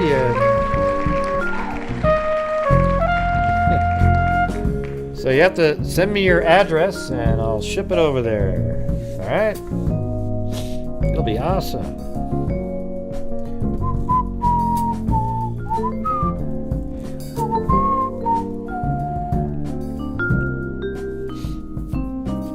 Awesome. All right, everybody. Thank you all for being here tonight. Went through a couple interesting ones. We're going to have to keep following up on the Shane story. Hold on, let me get the... I mean, not Shane, Jesus. Stephen Barton. Stephen Barton. What was it? Shane was his nickname, right? What was the Shane part? Was that his middle name, or... I can't remember now. He said he also goes by Shane or something. Is that it?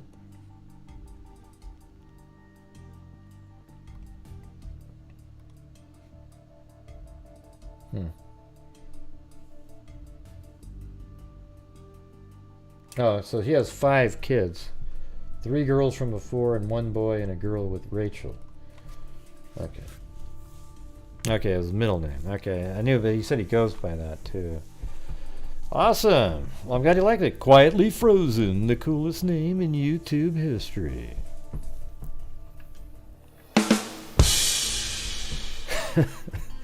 Anyways, I'm glad you liked the show for whoever was here watching. You know, I think there's so many interesting cases out there, but everyone just gets stuck on the same one over and over and over and over and over again because they're comfortable and used to it. You know, sometimes it's good to get outside of yourself for a minute and learn something different. You know?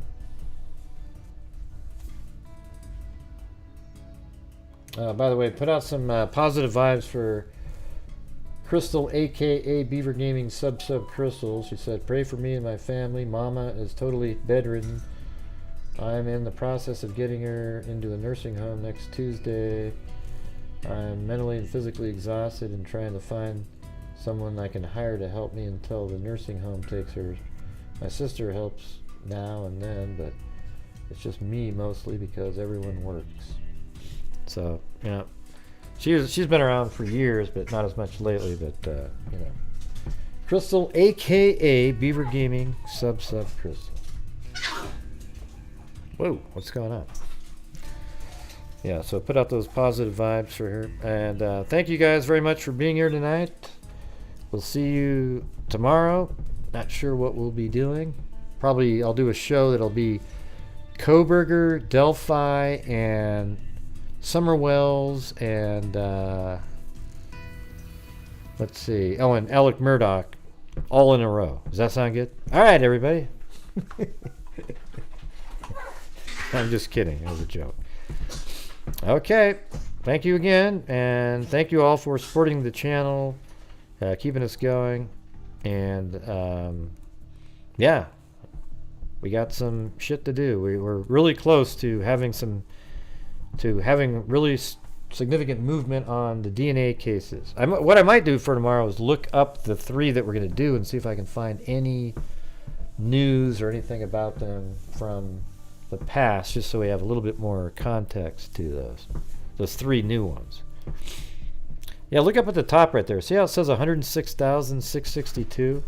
It just keeps going down and down and down. Like when the show started, it was 106,670 something. But like a week or 2 ago, it was 106,900. You know, so it just kind of keeps going down and down and down and down and down and down. And why it goes down, I don't know. No idea. But guess what? I already have my plaque and I've got my check mark, and that's all that matters. You know what I'm saying? So, anyways, thanks everybody. We'll see you tomorrow, and as always, everybody, until next time, be safe out there. And a 1 and a 2 and a 3 and a 4 and a 5 and a 6 and a 7 and an 8 and a 9 and a 10. Yeah, I've been doing this true crime thing for quite a while now. And during this whole time, I have not seen one person, I don't know where to hang it up at, that is a crime dissector. It's not really bricks, I'm a but- certified human lie detector. Gonna get ya. Maybe I will. On a stretcher if you try and play me like an old projector. Crime sector is my nectar. Professor Grader's gonna give another lecture. Crime collector, freak connector, and I'm always gonna be a protector. Fool deflector, interceptor, and I'm here than a spectre with a vector on his spectre. With all respect, y'all, just remember I've a temper fucking check ya. I have no agenda, I'm no pretender, and I'll serve it to you straight without the blender. And in the end, I'm gonna send ya on a mission to reveal the true offender. Yeah, so I'll just get right back to work. All right, everybody? Talk to you later. Good night, everybody. Gee! Hey, Gray, I was supposed to do that. That's not very cool. Well, you always interrupt me and say the things I'm supposed to say, don't you? Well, sometimes, but not all the time. Oh, God. Jeez. Well, I don't either all the time, you know. Wow. Okay, anyways, we'll see you tomorrow, and be safe out there.